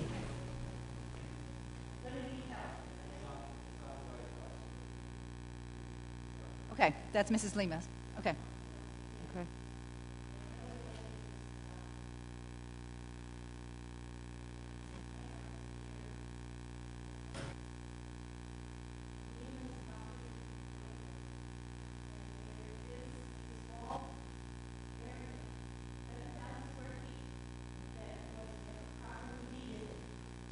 Shirley Southwick, the previous owner, from my great-grandfather, who owned that property initially. And it's that 7,000 stupid feet that is now covered by pavement called Magnolia Way. Not all of it, just part of it. We don't want to disturb Mr. D'Agostino. We don't want to tear up the road. We don't want to mess up the plans for the people in the neighborhood. We just want this to be a paper correction. No necessary apology, just a correction. Thank you. Any other questions for Mrs. Vasquez? And to be clear, this board does not intend to steamroll everything. We try to be very fair and equitable with what we do. We listen to everyone. We try to ensure that we follow the regulations, but also maintain as much flexibility as we can. I appreciate that.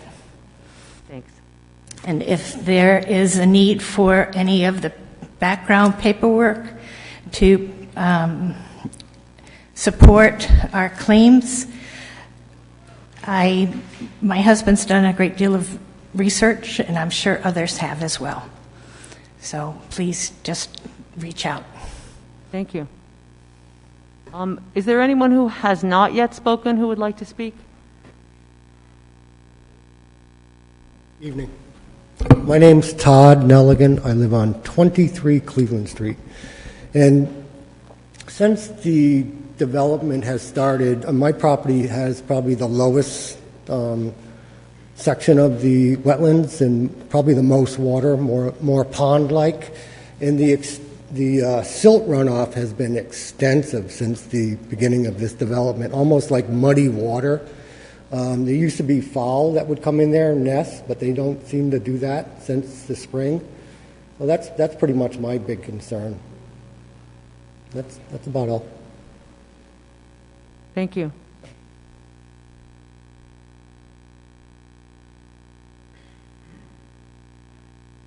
Anyone else who wishes to speak, please come up to the mic.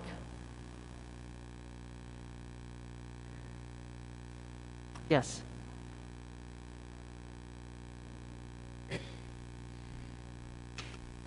I was just going to respond to... Can you restate your name for the record? Oh, I'm sorry. Yes, Barbara Lima, 70 Oak Street in Wakefield. I was just going to show you, there's a plan from 1941, I believe it was, and it shows, I believe, what Ms. Vasquez is talking about, and I'd be happy to just pass this around if you'd like to see what she's referring to, if I can get this massive thing open.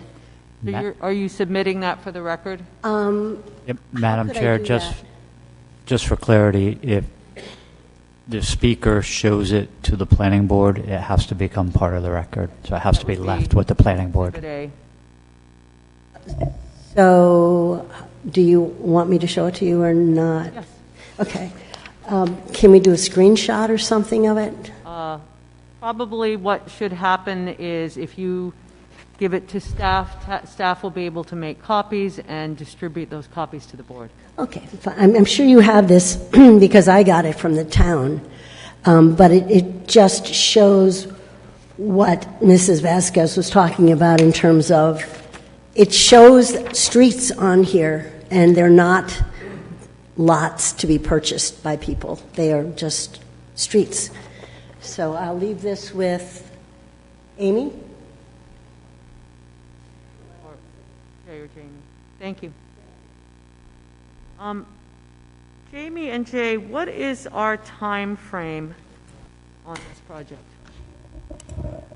This application was certified complete on September 2nd, so 90 days from that date puts you roughly around December 2nd.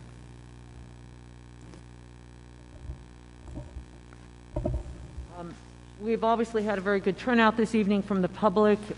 It would make sense if the board is in agreement to continue this item with additional concerns from the board that could be researched by planning staff.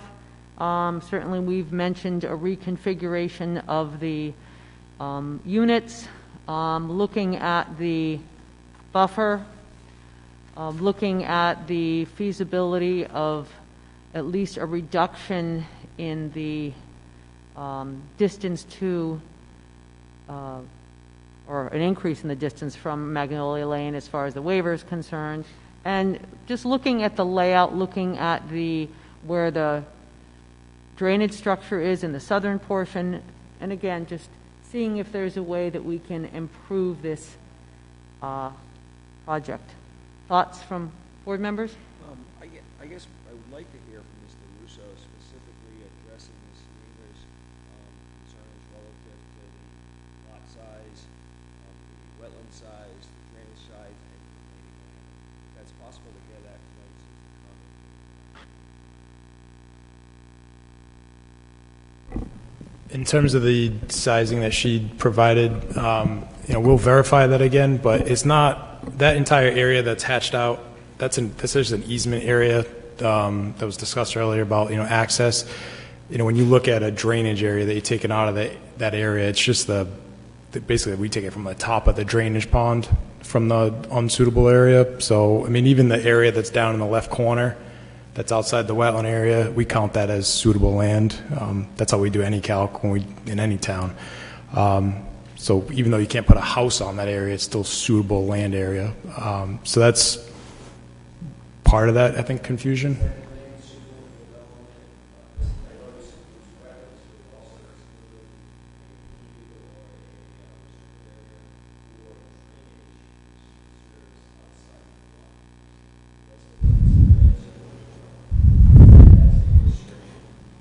We could check that. Most of the time, any drainage, I don't know if it's relative to what it serves as much as being a drainage basin.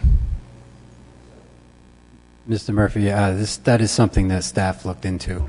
The subdivision regulations define land unsuitable for development.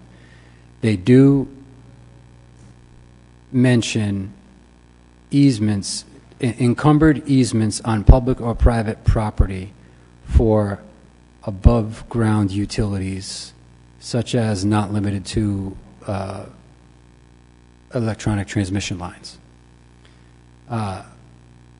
It's something that I could recognize as possibly being considered, but with the language in the subregs stating above-ground utilities makes me question as to whether or not a subsurface drainage feature would constitute lands unsuitable for development without modification.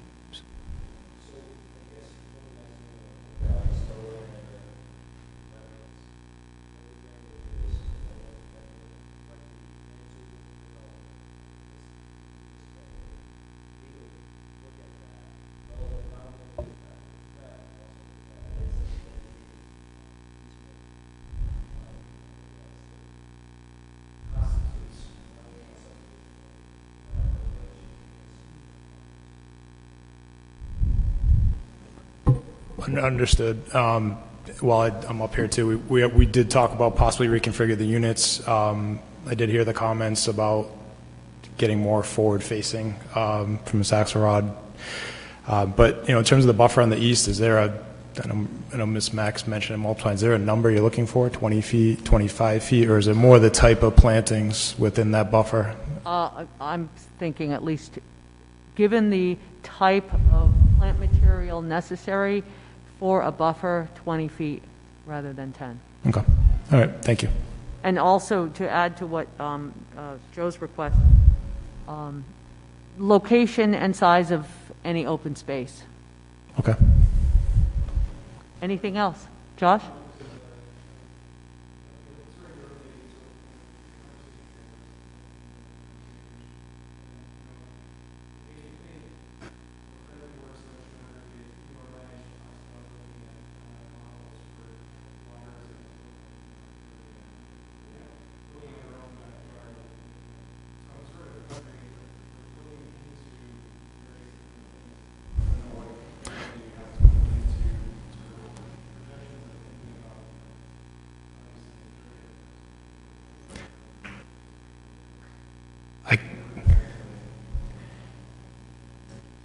I can tell you that they increase the rainfall.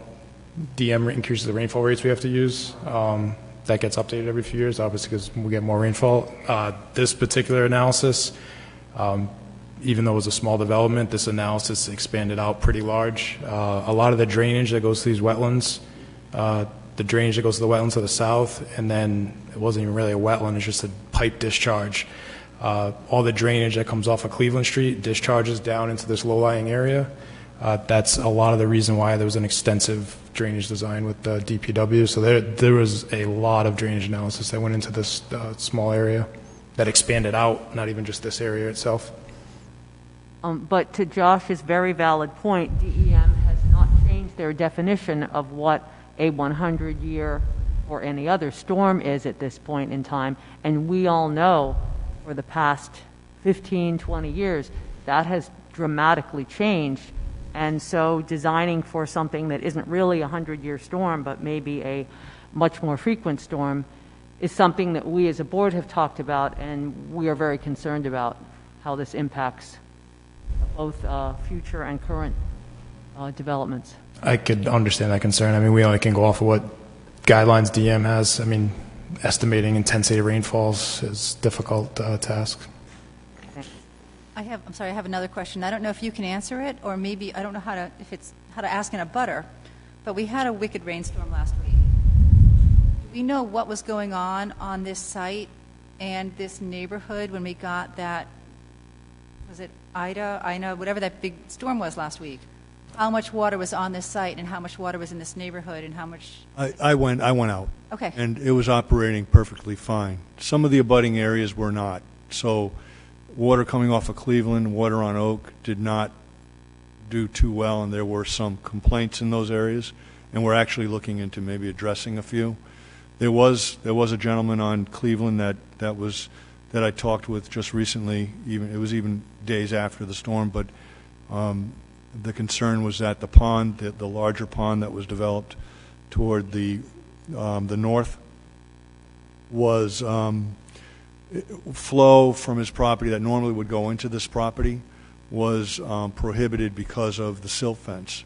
So since then, I've asked the developer to remove all of that because the grass has been established. It's really not necessary to have it at this point. And he's removed it all. He's raked it all down.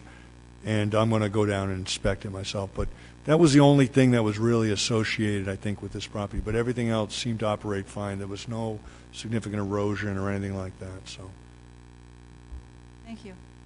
Thanks, Rich. Any other comments and thoughts as far as for next month? Yes, if you're brief. Done, and I just rechecked a couple of things there. The homeowners association was actually established and recorded as part of the previous development. There's a funding mechanism provided for in it. It was apparently a negotiated provision that Mr. Kenyon was involved in. It does include these drainage facilities. So there's a legal structure in place for ensuring that the whole surrounding area is involved in the expense of maintaining this. Ms. Lima made note of lot number 2 and compared that to the developable area in this lot and said that's a single-family home. This is a duplex, and they look like they're about the same size. Well, there's a two-building duplex being constructed on lot number 2. That is 2 buildings similar to this on that lot, and it is about the same size as that area. It's 34,000 developable square feet of area under the definition of suitable land in Part 3C of the land development regulations, defining suitable land in the manner that that has been described by staff. So that the area is there, the buildability is there. It could be 6 lots. It's not 22,000. It could be 6 units conceivably. It's not 22,000 square feet or 24,000 square feet. Now, having said all that, I don't want to leave the board or the members of the public with the notion that this is a take it or leave it proposition. My client is sensitive to what people think. He builds very high quality homes. The elevations that were shown on these plans may have been offensive to some or not pleasing to them, but with all due respect, this was a master plan for the site. They were intended to be placeholders, focusing more on footprint engineering issues than architectural details. So your point is very well taken that they're not ideal. Could the mass be broken up in a way that creates less of an impact to the surrounding area, even though architecture is theoretically not part of the ordinance? Absolutely. Is my client committed to working at that? Absolutely. So we've taken all of these things under consideration. Would appreciate the matter being continued to the next meeting so that not just you, but we can be working on getting a little bit closer here and addressing the issues that have been raised. They go well beyond the issues that were raised at the TRC, or else we probably would have gotten deeper into some of them before tonight. But that's the way it works at every level. We get greater input, and we have to be responsive, and that's what we intend to do. The one thing we don't intend to do is address the property law issues that were raised by certain abutters. I know they think strongly about those issues, but a lot of trees were sacrificed in all the paper that Mr. Tights and others generated over the years, sorting those issues out. Those are issues not for the planning board or the zoning board. That's not within our jurisdiction here or purview to make judgments about who owns what. There are forums that deal with those issues, and that's where those issues get resolved. We do feel very comfortable about all of those issues, but there are enough issues before this board to continue to work with on this project that are within its jurisdiction, and those are the ones we're going to focus on as well. So thank you for your time and your comments. Thank you, Mr. Landry. Since we're going to continue this item, Jay, can you give us a date? Yes. October 26th is our next regular meeting. There will be ample opportunity for anyone who wishes to speak at that point. As you have all heard, we have some requests for both the applicant and staff to look into possible modifications to this plan. So if somebody would like to make a motion to continue this item to our October 26th meeting.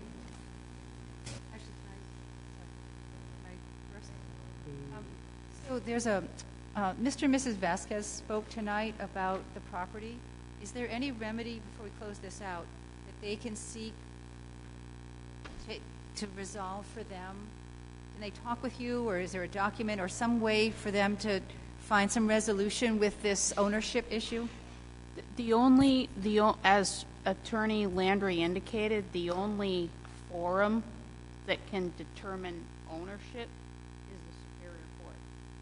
So if they have contests of ownership or anyone else, the applicant here is proceeding at their own risk.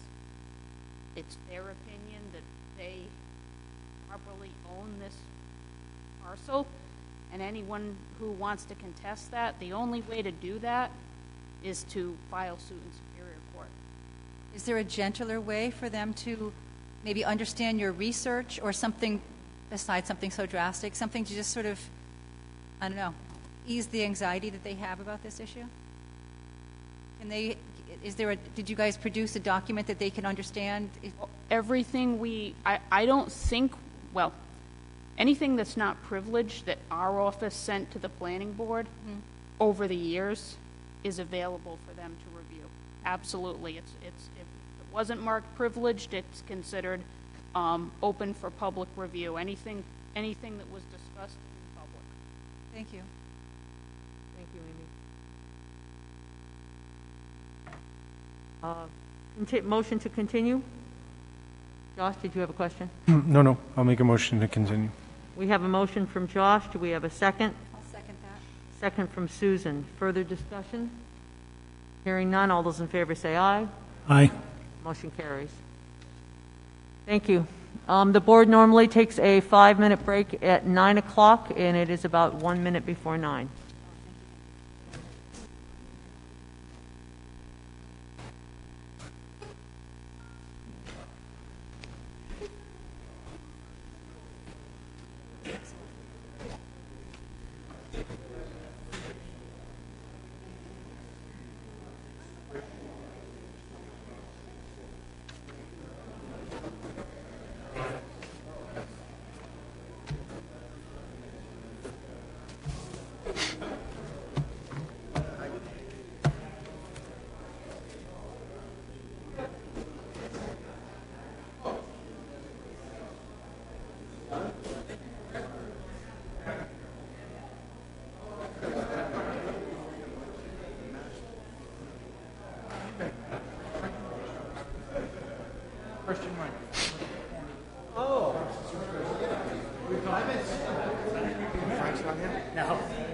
Not unless one of us drive.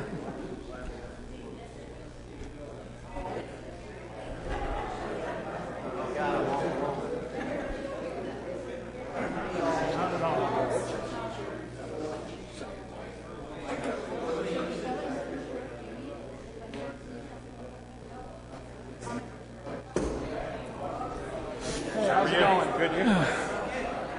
And make sure when you're designing that, that you free up the weapon.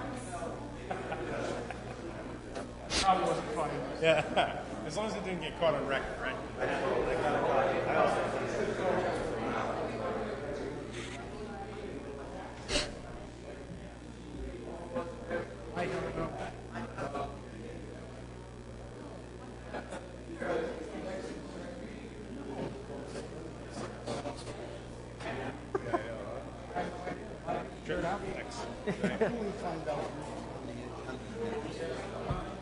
So when you go to the, if you go to if you like Google South Kingstown Planning Board, you'll get to the South Kingstown Planning Board website, and you can see the upcoming meetings. You click on every meeting, and then the agenda for every meeting is listed ahead of the current agenda for this. Yeah, sometimes they do have.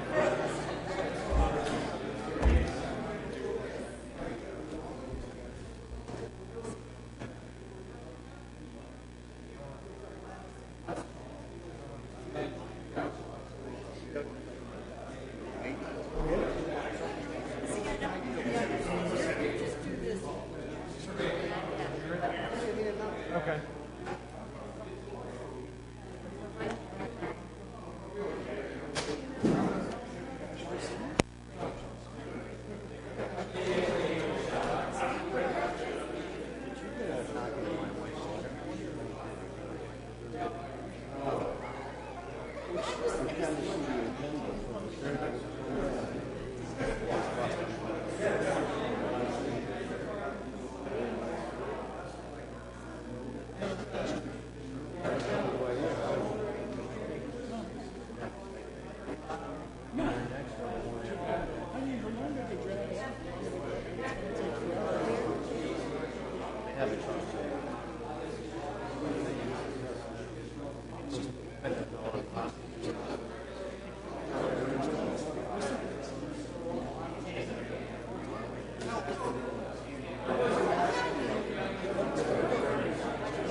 property, we buy it somewhere else, and make the money. That's what you guys do.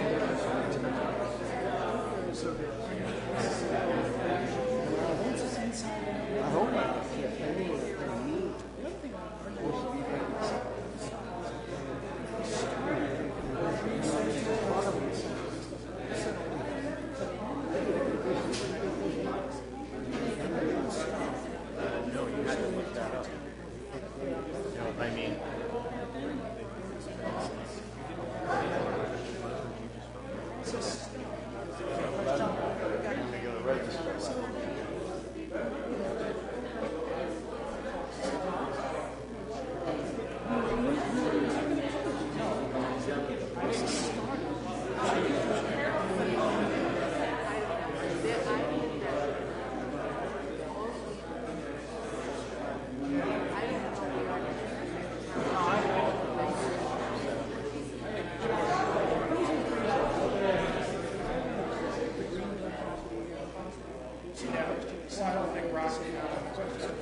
We'll have to have an organizing meeting at the schoolhouse. How's it going? You do a lot of work with it. It might be fun to fix up the place. We had our daughter's wedding there. I hope we didn't keep you up too late. What was that? I didn't even know you. Oh, that was good. It was in June. You had it in the back left, and we got a wildflower. You did a lot of landscaping on the left side. Yeah, my wife's a landscape architect. Oh, is she? She's a professor. You look in the back, if you're ever over there to check out our back, it's all a wildflower meadow. And with this plan, you can actually build EMT stations right in our backyard. So we'll be looking at the EMT stations. Well, their plan is to have, they're still going to have the entranceway out to each schoolhouse room. Right by my bedroom. And you all those ambulance going out every damn 10 minutes. You know, I can appreciate we need to find it. We're on like Route 1 somewhere.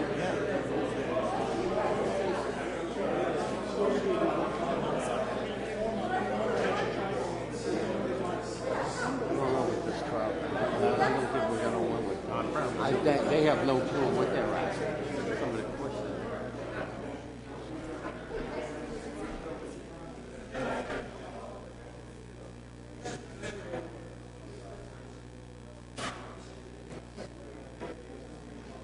Excuse me, when did they?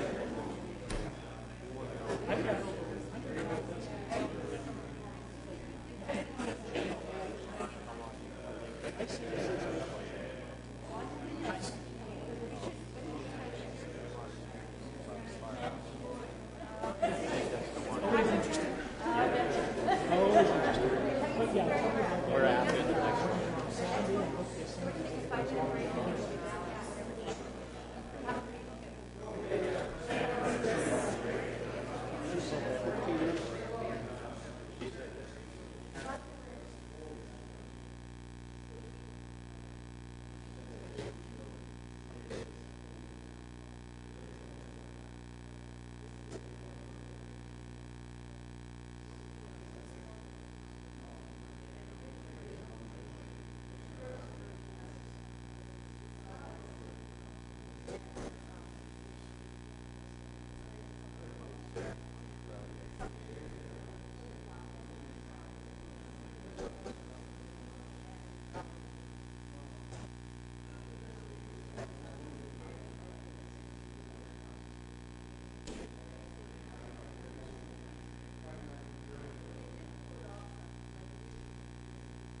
The planning board is back in session. It is now 9:10. Our next agenda item is the third public hearing of this evening. It is a public hearing for development plan review advisory to the zoning board, Union Fire Matunic Station 7. Is there anyone representing the applicant?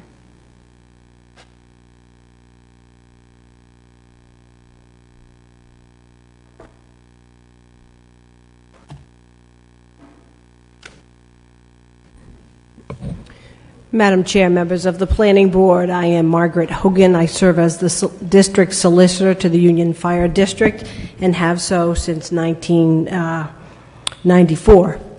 I'm very pleased to be before you this evening. It's been a number of years since I've been before the South Kingstown Planning. With me this evening is the development team. I'd ask them to come up to the front row, please. I have with me this evening Stephen Pinch, who is the district fire chief. In the back row, I have 4 out of 5 members of the Board of Wardens of the Union Fire District. We have Joe Casali, the engineer. We have Dan DeCesaris, if I've said it correctly, I apologize, also from Casali Engineering. We have Dave Horton from Aronian Architecture, and we have Diane Sewell, the landscape architect. So we do have a full team here to vet any questions lingering questions that you may have. As you know, this application has been before the board previously on a pre-application, has been before the technical review committee just recently, and in response to that meeting, the design team has submitted some additional changes. They've addressed the technical review committee concerns to the best of their ability. You have before you an extensive memorandum prepared by your planning staff, which is comprehensive. We do not anticipate going over all the items in that because you have obviously had the opportunity to review that. We do have a brief presentation to present to you from Joe, and he's going to come on up and do that, and then we'll make all of our witnesses available for whatever questions that you may have. Thank you. Thank you.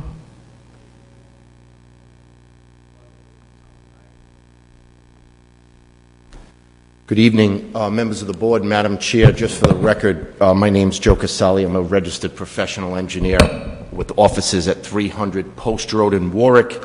If I may, a quick PowerPoint presentation similar to the one that you saw a couple months ago when we were here before you at our pre-application meeting, though we have made a few changes in accordance with that meeting and like to discuss them with you.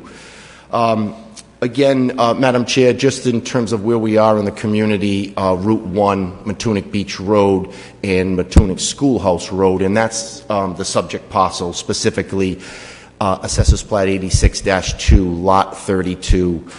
It's a small piece. It's less than 3/4 of an acre, and it's entirely in your GI or your government industry overlay district. So when I say small, when you look at the piece, it's about 80 feet in width, and the rear yard, it's about 396, about 400 feet deep. So for a total area of about 37,000 square feet, 31,000 square feet, which is about 3/4 of an acre.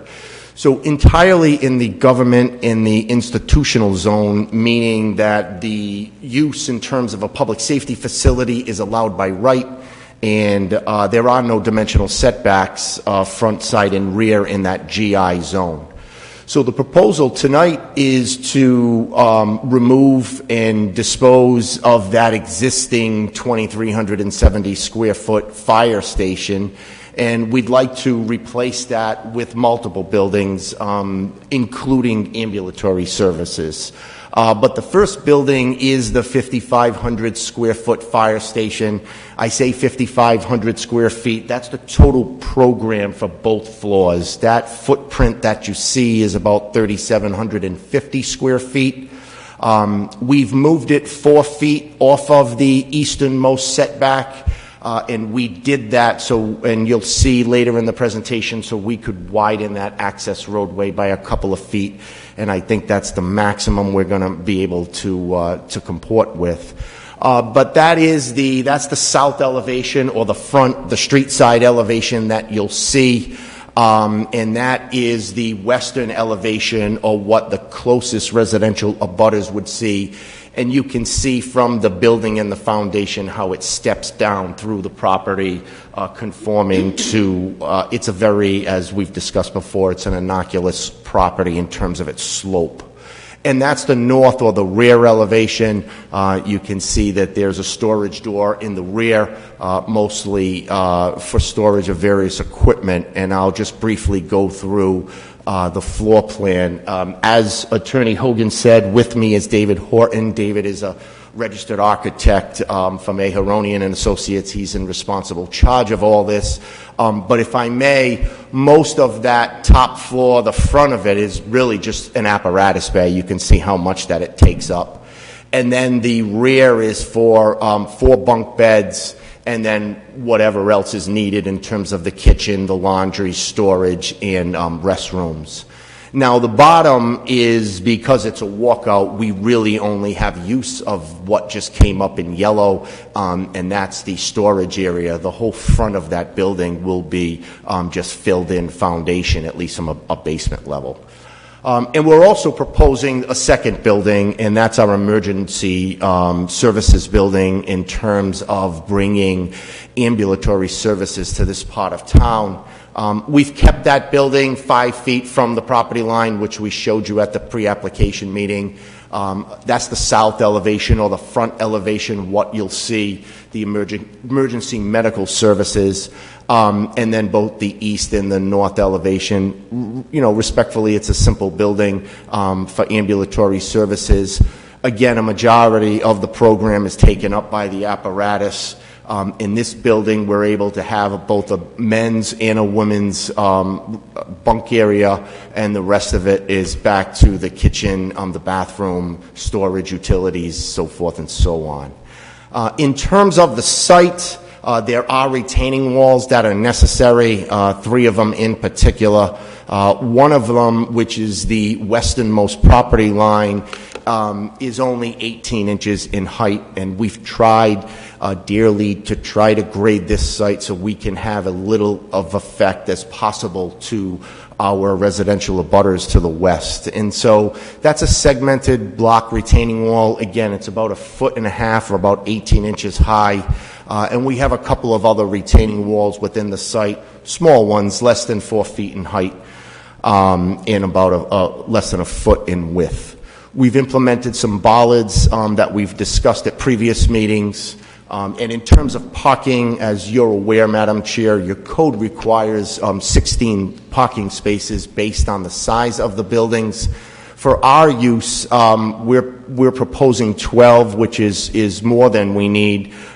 We would only staff 6 people within the fire station and 2 in EMS.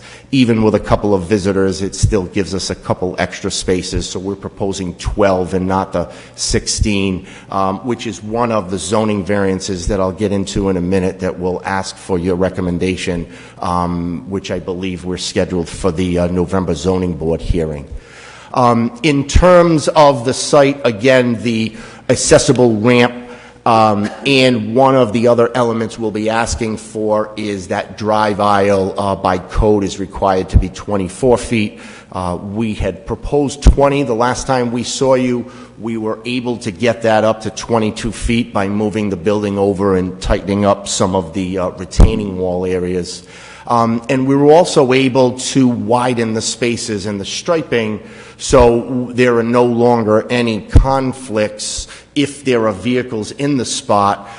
You can see by these movements that is an auto-turn snapshot for passenger cars and how vehicles can move in and out of those spaces. And then that's one for a full-size pickup truck. Again, be able to move in and out of those spaces cleanly.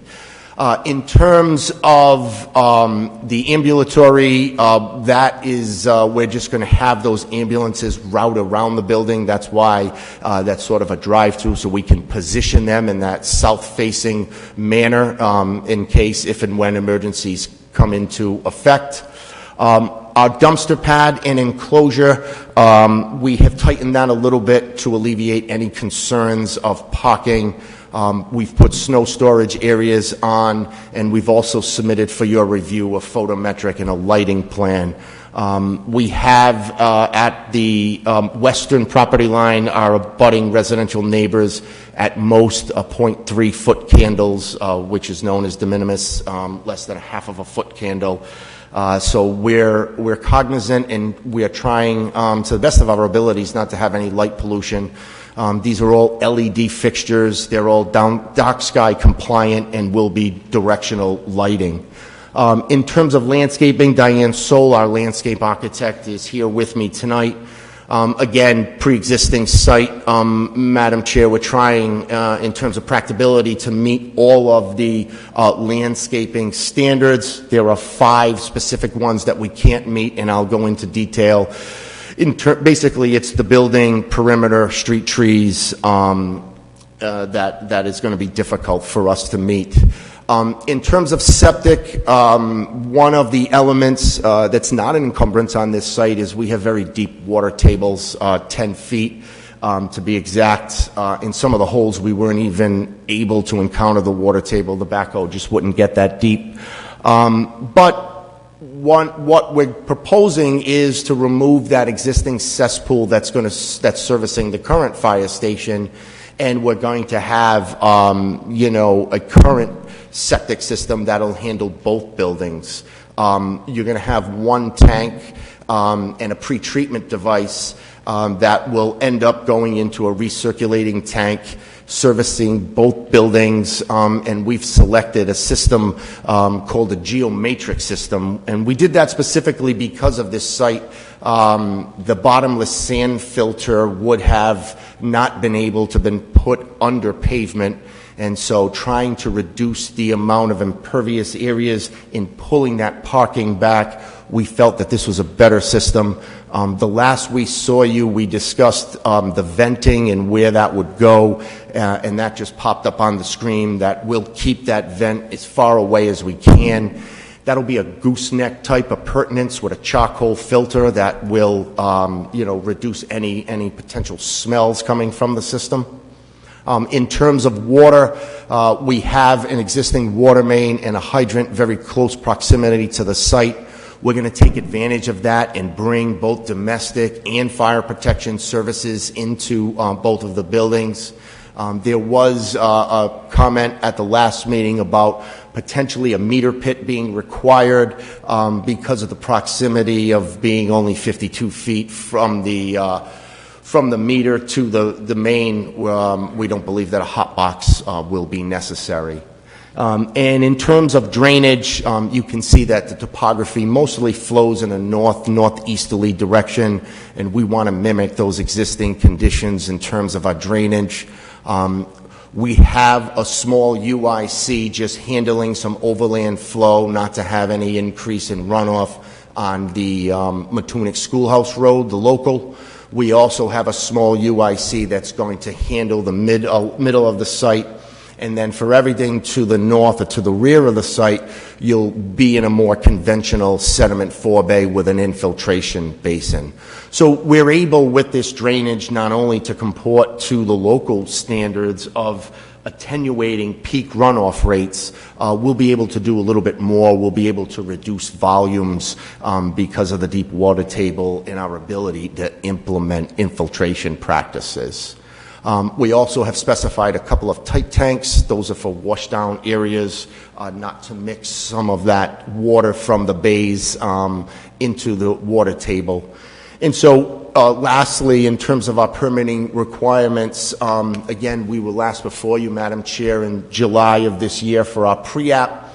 And so tonight is really twofold. We're here not only for our DPR approval, but also hopefully for a positive recommendation to the zoning board. The DPR comes with waivers, specifically a waiver from our street trees. We do not have the ability to space our street trees within the right-of-way or along the right-of-way. We do not have the ability for the evergreen trees and some large shrubs within the interior. Same with the parking lot screening. And the perimeter screening, and of course the building landscaping. Again, we've discussed that this specific use we want to be seen from the general public, but really it comes down to the unique characteristics of this land. It's a very tight property, as we've discussed, and fitting in the landscape has been a challenge. In terms of the recommendations to the zoning board, again, we're anticipating a November 17th hearing, really two specific relief, both dimensional, parking spaces, 16 required by your code, we're proposing 12, and then also in terms of the driveway needing to be 24 feet, we're proposing 22, respectfully requesting relief of 2 feet. And lastly, we have filed for and have the following permits under review. We have sent in our septic system for our OWTS permit. We're also filing a construction stormwater application for the infiltration practices. That should go in about a week.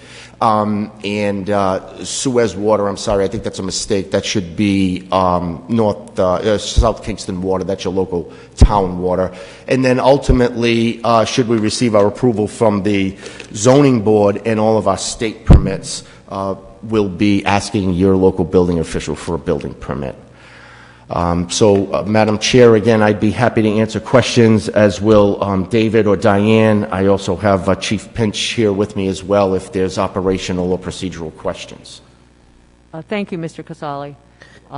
There is one item I wanted to just clarify. In the presentation, you saw the drawing that indicated it was Matunic Emergency Services. I just wanted to clarify that that's not an additional service going to be offered by the fire department, by the Union Fire District. The Emergency Medical Services building is actually going to be a Town of South Kingstown building, and this is being proposed at the town's request to meet a serious need for emergency services in that area of the town. So for the public health, safety, and welfare, the district and the town collaborated. Ultimately, the building will be owned by the town of South Kingstown, and we will be entering into a lease to purchase, if you will, so to speak. Basically, the Union Fire District is contemplating an outright assumption of the cost of construction, and over time the town will reimburse the district through a leasing agreement. So I just wanted to make it clear that this additional building is in fact at the request of the town of South Kingstown. Thank you. Thank you. Mr. Casali, questions related to engineering, and before we proceed with questions or comments, could you just show us the side elevation once again? Of course. Quick second. It was early on. Yeah. Of course it is.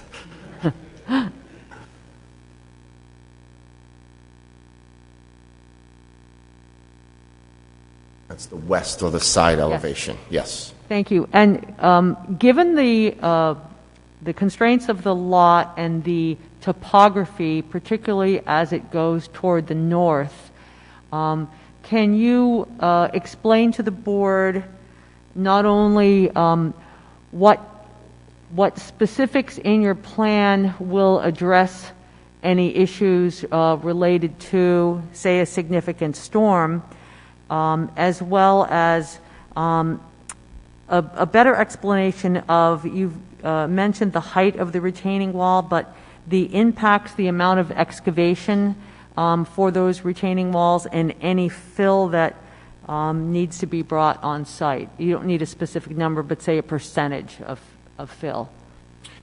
Yeah, so we're not anticipating a lot of fill to be brought onto the site. we've tried to mimic the existing conditions, as you can see, by stepping the building through the topography.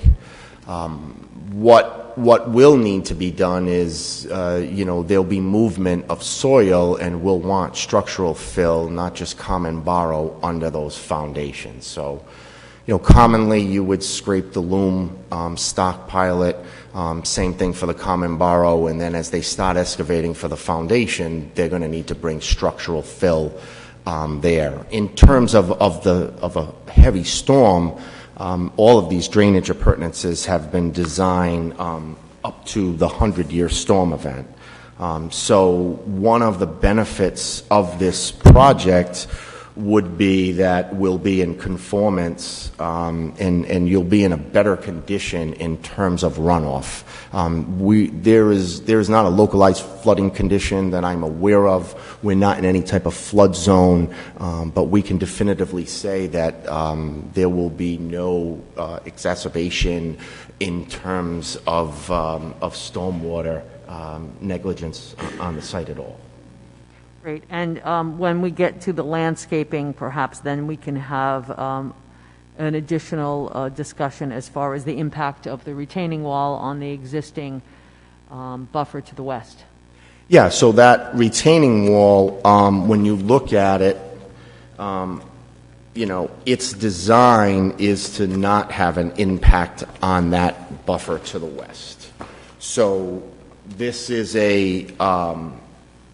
it's a segmented block wall, meaning it's multiple blocks instead of a cast-in-place structure. But it's so small that you're not going to need an anchoring system. So it's our intent that we will stay 100% within our property during construction to be able to build the program that you see before you. Thank you. Questions, comments from board members? Yes, I have a couple. I just want to clarify, you've used the word ambulatory a couple of times. Nobody's walking in here, right? This is ambulance service, ambulatory service. Currently now, you don't have one in the area. They come from different sections of town. So how many calls might we expect EMS to respond to from this location? And I guess my concern there is just ambulances coming and going, sirens in the middle of the night. I don't know what the rules are for that sort of thing. I think it's something to consider. The other concern that I have, and I want to say from the outset, I don't think this is a negative thing necessarily. There's a fire station on High Street, and I know that some of the volunteer firemen sometimes will congregate there, and I think, they deserve that camaraderie, and I don't suggest in any way that they're misbehaving, but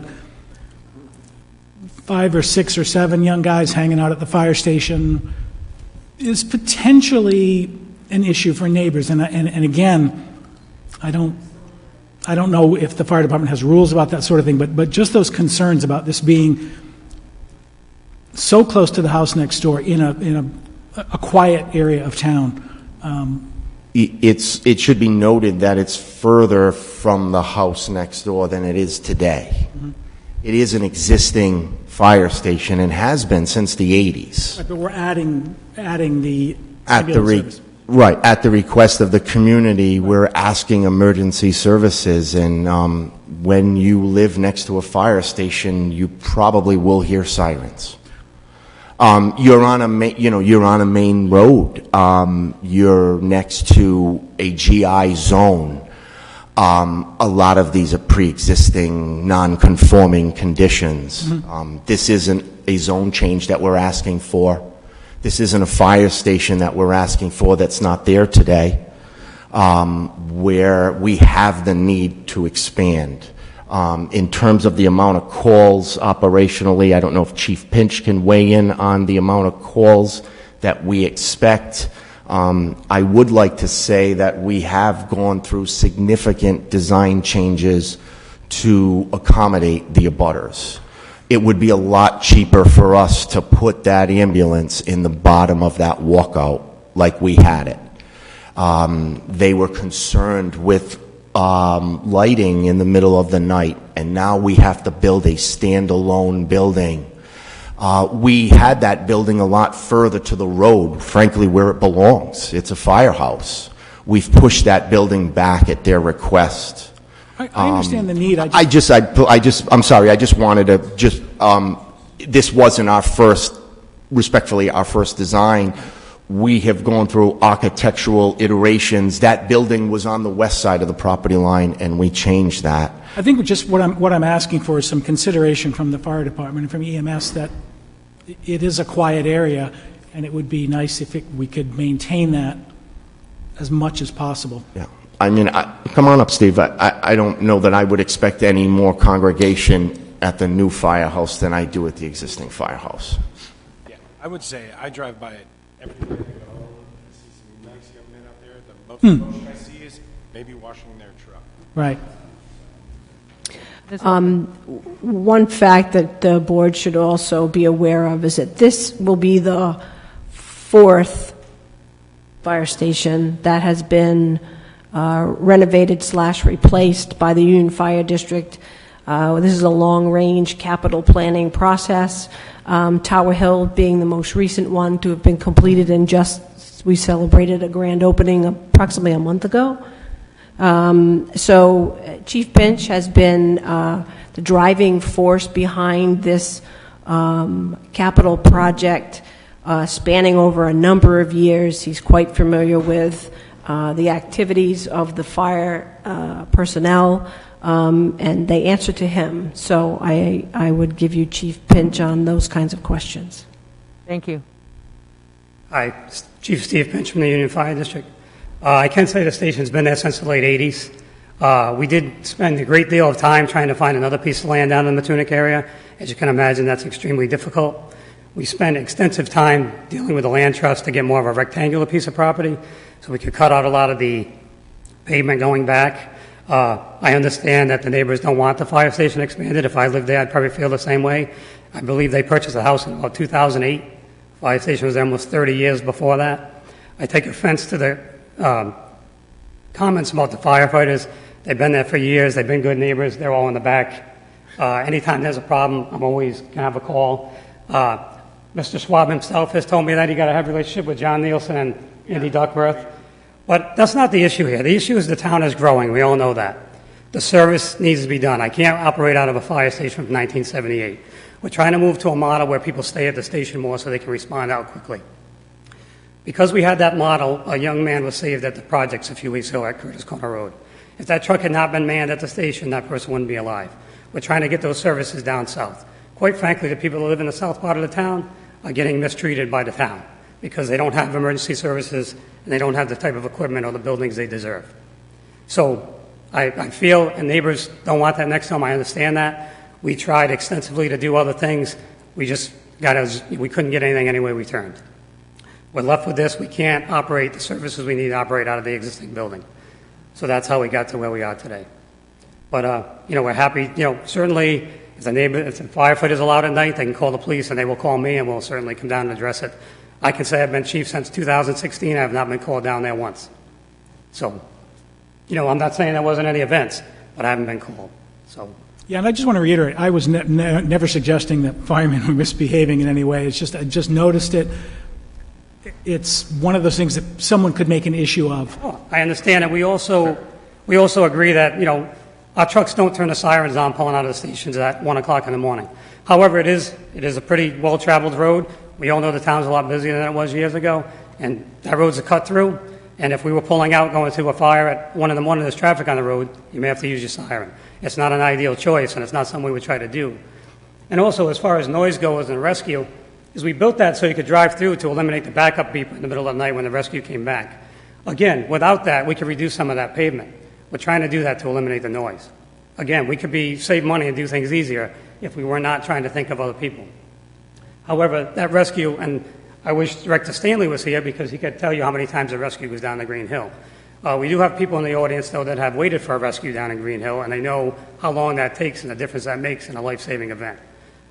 So we feel it's definitely needed. I mean, I'm the fire chief. I speak for fire because in South Kingston we're two separate agencies. But as a public safety person, I would say the need for the rescue is extremely important down there. To go from where the hospital is, basically where the closest rescue is now, to Green Hill Beach is a long time. And if you're doing CPR on somebody, you know exactly how long that time is, and it's a really long time. So we wish we had a better shaped lot. We all do.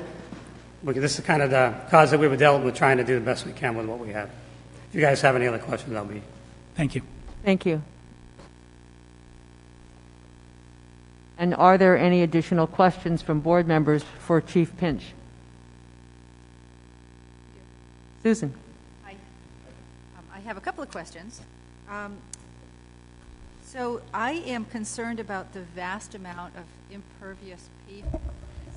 Excuse me a moment. Susan and board members, could you guys just make it a point to try to speak as close to the mic? Try to listen for your voice over the speakers, and you know you're close enough. Okay, thank you. I'm concerned about the amount of pavement. It's almost 100% of the site. And I wonder if you've considered, I don't know, some part of it being gravel or shells or pervious pavers or some other way to infiltrate some of that water, because there is so, between the roof line and the pavement, there's a whole lot of pavement. Yeah, I think we discussed that at the last hearing about imploring porous pavement and why we couldn't. While we're not using maybe the tool of choice, we are infiltrating 100% of the runoff. 100% of the impervious area is directed into infiltration. Your town engineer can speak to it. We have blown away the standards. The standard is just to reduce the increase in stormwater runoff. We're not only going to attenuate every storm, we're going to infiltrate every storm, and all of the runoff is going to be infiltrated back into the ground. It may not be through porous pavers, but it will just be through a different infiltration practice, whether it's a basin. And we've done that for the long-term maintenance. We had discussed at the last meeting, and I have designed a dozen sites or so employing porous pavement. It's a nice technology, but the underlying condition is it needs to be maintained quarterly. It needs to be vacuumed quarterly. And you just can't expect a municipal regulatory agency or really anybody that are going to take on that type of effect. So now when you don't maintain it correctly, the amount of infiltration is diminished exponentially.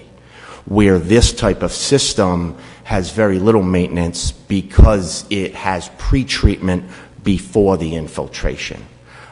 So if you're concerned about impervious pavement, you should respectfully love this project because we're infiltrating every drop of water.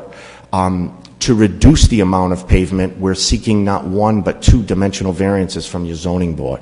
We're asking to put less than required parking, and that's to reduce impervious pavement. And we're asking for less than required aisle width, and that's to reduce impervious pavement. We've also discussed with the abutters, what's the lesser of two evils? Can we put that ambulance in that one building and take all that back pavement away? Absolutely.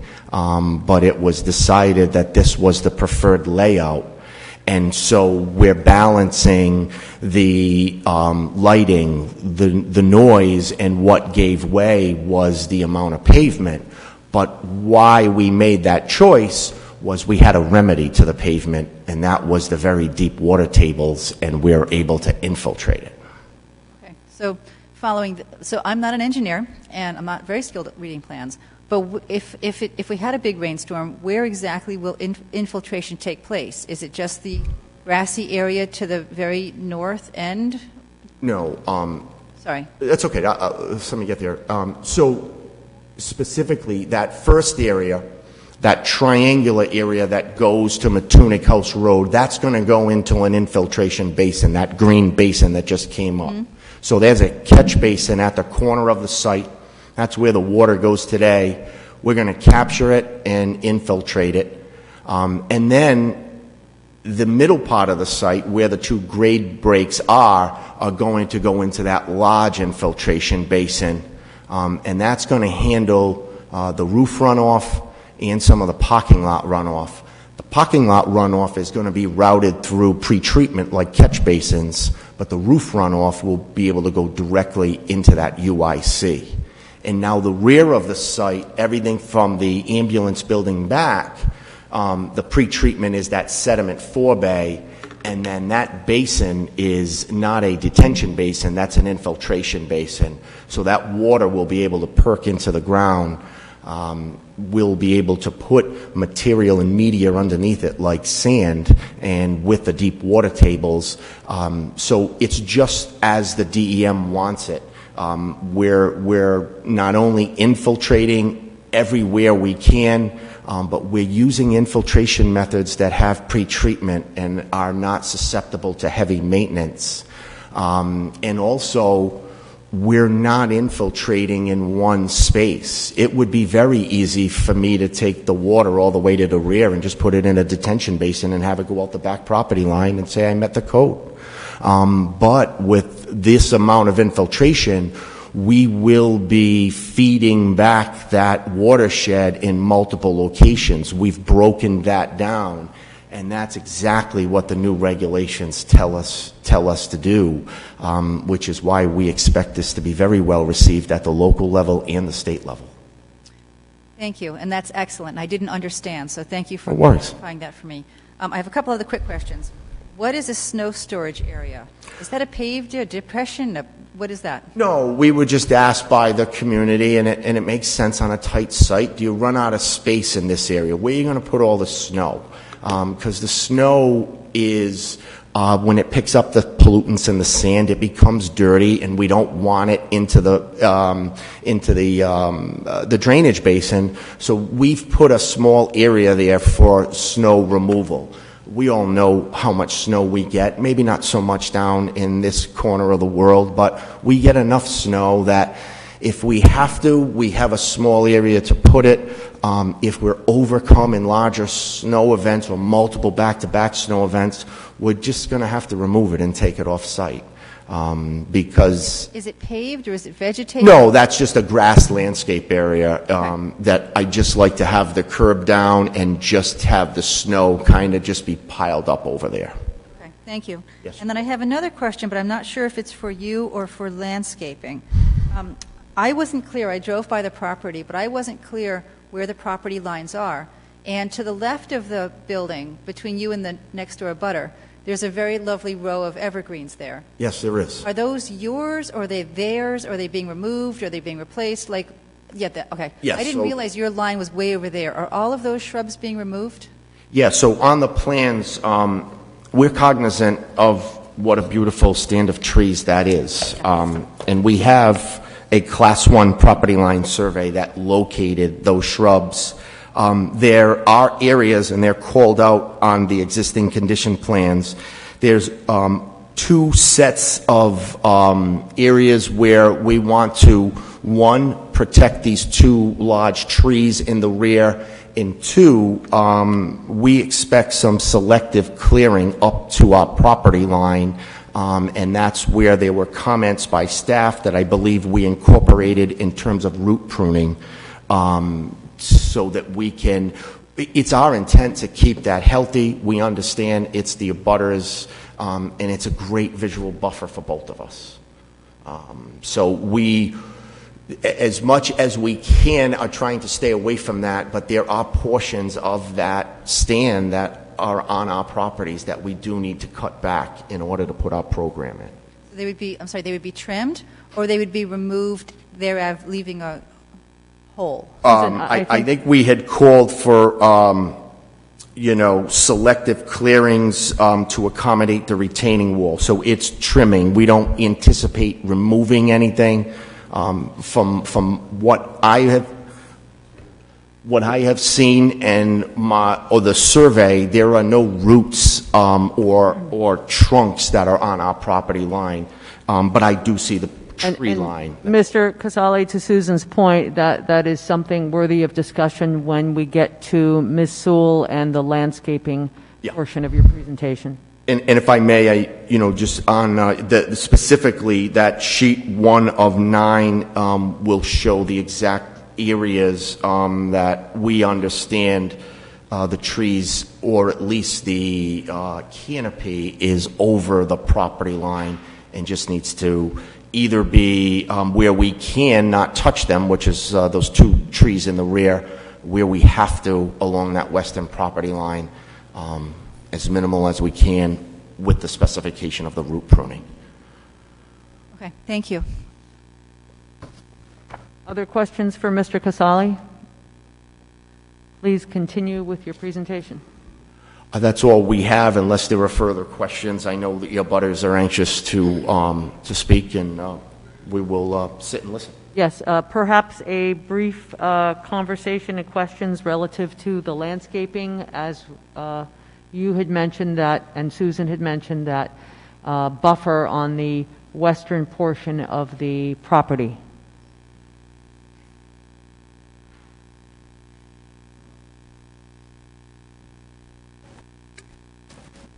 For the record, my name is Diane Soul. I'm the landscape architect on this project, Diane Soul and Associates, Smithfield, Rhode Island.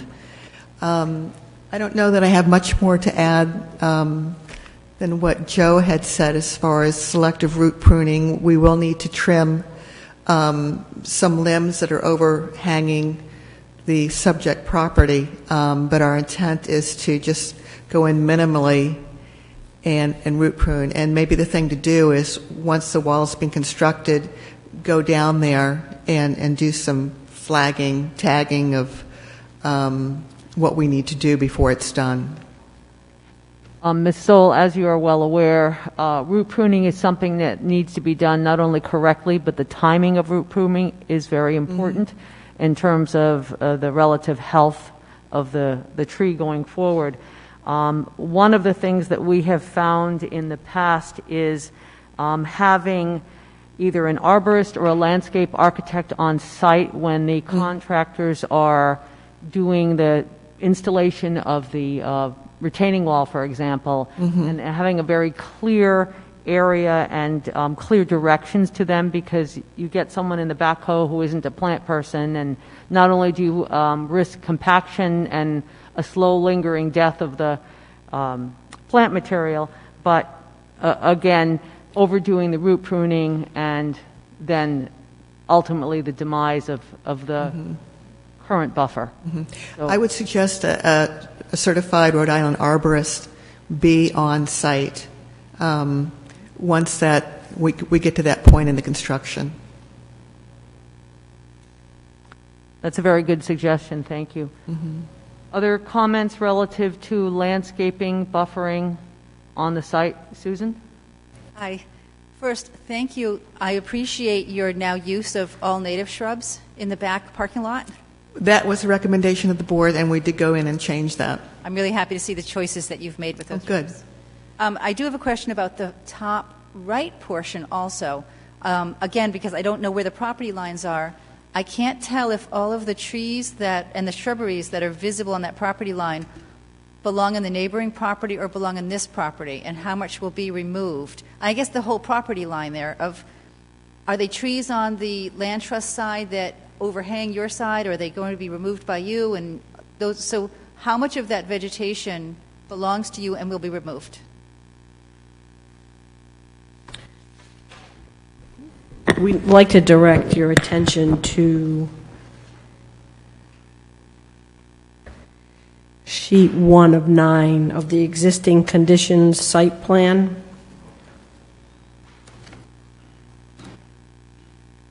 Don't go anywhere. And if you can get to that, you'll see that to the rear of the property, the two large trees are situated on the abutter's property, and there is some overhang of the limbs onto our property. Same for the one about center of the lot. Again, large tree to the lot 28 adjacent to us. Along the line of our property up next to the existing fire station, there's a note on the plan that says proposed shrub line selectively trim existing shrubs to accommodate retaining wall construction, employ root pruning techniques by licensed arborists to protect the existing root system to remain. And then further down, there's another note closest to the street side. Contractors shall engage registered professional land surveyor to stake out the existing property line prior to installing erosion control measures and/or trimming existing shrubs. Existing mature shrubs shall be maintained and protected at all times during construction by a shrub protection device. And thank you. And just to add to that, we do have tree protection standards in our regulations, but in this case, it would probably be advisable for Ms. Soul to make specific recommendations as the process moves forward so that we minimize any negative impact. Susan, did you have any? Sorry, yes, Continue. I'm not clear, and maybe I didn't ask clearly. Along the eastern edge, along the land trust property, like to the right of the new building and then going up the, sorry, I try a different. Right, so on that try this same one. sheet, and So, Mike. I think sheet 1 is different. Sheet 8 might also be of use, Mr. sheet Casale? 1, and Ms. Axelrod, it's on the, Am I in the wrong one? Permits. This one shows, this shows this on sheet 1. Sheet 8. Sorry, I'm opening sheet 8 up. so there is a existing and proposed tree line that will show you exactly our intentions in terms of cutting. So what I would like to understand is how many, so of all the vegetation that I can see on the other sheets, is that your vegetation that will be on the, I'm talking about the east edge, is that your vegetation that will be removed, or is it neighboring vegetation that's sort of hanging over your property? And when you're done with this, will there be vegetation along that edge at all, like even on the neighbor side? Or will it? No, the other. Yeah, so on the eastern side, on the land trust side, Yes. we're showing a proposed tree line, a post-construction tree line. So it's our intent. It is not the trees. It is the land trust owns them, and it is our intent to trim them as we need to, just to the property line. So inside of that fence, you can see the post-tree line construction. And then after the dumpster enclosure points north, there is more tree line past the snow removal area along the property line, and then eventually it veers a little bit inward or to the west. On sheet 1, while this is the landscape plan, I think you'll be able to see the existing tree line and our proposed. So you can see that our intent is we need to just cut along that buffer, but we intend to leave the tree line along the property line as much as we can. Okay, thank you. So if I was standing in the meadow of the land trust, my view toward the fire station wouldn't dramatically change, correct? Correct. It shouldn't dramatically change. I've never stood there and looked. I don't know if it's a thin or a thick look, but you're right. It shouldn't change. On which side of the line are trees presently growing so that they would remain after this project is over? Well, they're presently growing on the east side of that line, and we're trimming within our property line. Perfect. Thank you very much. Yes. Mr. Casale, just to follow up, have you had conversations with the South Kingstown Land Trust as it relates to the trees on their property that Susan brought up to assure mutual benefit? As it relates to trees on the property, no, I have not. I know there has been years of conversation within the land trust and the fire station trying to negotiate a land purchase. To my knowledge, I don't know that there's been any specific conversations in terms of the landscaping other than going through the public process in the system. That might be something worthwhile doing. It's always good to communicate Absolutely. with your neighbors. Josh, did you have a question? Anyone else? Questions regarding landscaping? All right. Thank you. This is a public hearing. We do have a letter that was submitted from John and Justine Doland, 191 Osprey Road. To summarize, their house is directly across from the fire department. They have been there for many years and are concerned about the exit and entry to the facility and the speed of motorists. If there is anyone who wishes to speak, please come up to the mic and state your name for the record. Hello, Julia Landstreet. I'm the Executive Director for the South Kingstown Land Trust, and I appreciate both Ms. Max and Ms. Axelrod's interest in our interest, because we have not had an opportunity to speak with anyone about the project since we talked with Union Fire Station 5 years ago about a proposed land swap.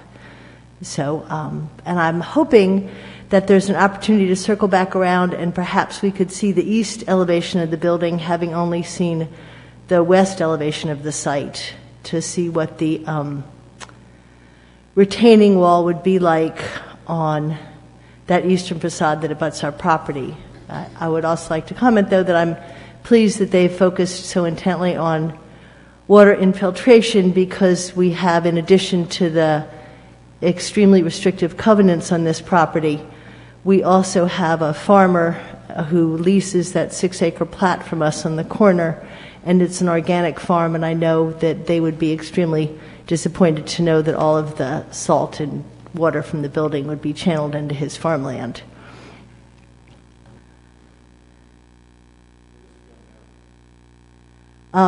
There's better filtration in the back because there's more vegetation, etc. And then one sort of last comment is, I do hope that they are as sensitive with our vegetation as they are looking at being with the vegetation of the singular homeowner that abuts to the west. Thank you. Thank you. Madam Chair, if I may, just... Certainly. Just speak into the mic, please. In terms of that retaining wall, the visible portion of it will be on our side, of the east side. So the reason for the retaining wall along the east property line of the land trust was to just retain the soil so that we can have a walkway along our eastern front. And maybe this plan doesn't do it justice as much as the grading plan would do. So in terms of the wall, it too is scheduled to be a segmented block wall. It'll have, a nice vertical face, but in terms of the land trust and their view shed, they won't be able to see it because they'll be on the fill side of the wall. And Mr. Casale, this eastern wall is 1 foot in height? This one is 4 feet in height, but it too is about a foot in width. Again, a segmented block wall. If it's a Ready Rock type gravity system, it's just a couple of blocks with a batter on it, or if it's a segmented block wall in terms of a Versalock, same thing. And will there be soil fill beyond that retaining wall? No, the purpose of the retaining wall is so we can have a pedestrian walkway into a man door on the right side of the building or on the east side of the building. Often when you have a retaining wall, you have soil behind that, and it can be planted with material if the area is barren. That would be, the soil behind it will be the native soil of the land trust, and the wall will be right on the property line. Right on the property line. To plant on that side, we would need a temporary construction easement or permission from them. I see. Ask a quick question. Is this building taller than what's there now? And if so, by how much? I don't know, but I believe that it must be taller than what exists today, being such a rudimentary building. The elevation is less than the 35 feet in height by zone. Not knowing exactly, but I would assume, and maybe we can do a Google, but it's got to be a little bit taller than what exists there. The reason I ask is, and I've looked at this before, if you look at the Google Street View from, what's the road that runs north-south? Matunic Schoolhouse. Yeah. You can't really see what's there now. I mean, I don't think the plans do justice to the amount of vegetation that's there. It's not a single row of trees. It's some trees and some brush. It's considerable amount of vegetation. And so it doesn't sound like the trimming is really going to impact that. I mean, I think in the winter maybe you may see the building. It's a nice looking building, but I think that maybe to see on a future plan or an aerial photo just a greater understanding of how much vegetation is there screening the building now. Yeah, I think in the original, I don't know if that original site is there, but okay, this is a good view of it. Yeah, so Jay, if you go out to the Oh, no, you want Matunic. I've only lived here for 22 years. You'd think I'd know this by now. The main north-south road, Matunic Road. And then when you look back at this across the fields, yeah, Matunic Beach Road, and then if you look west from there, there you go. Other way.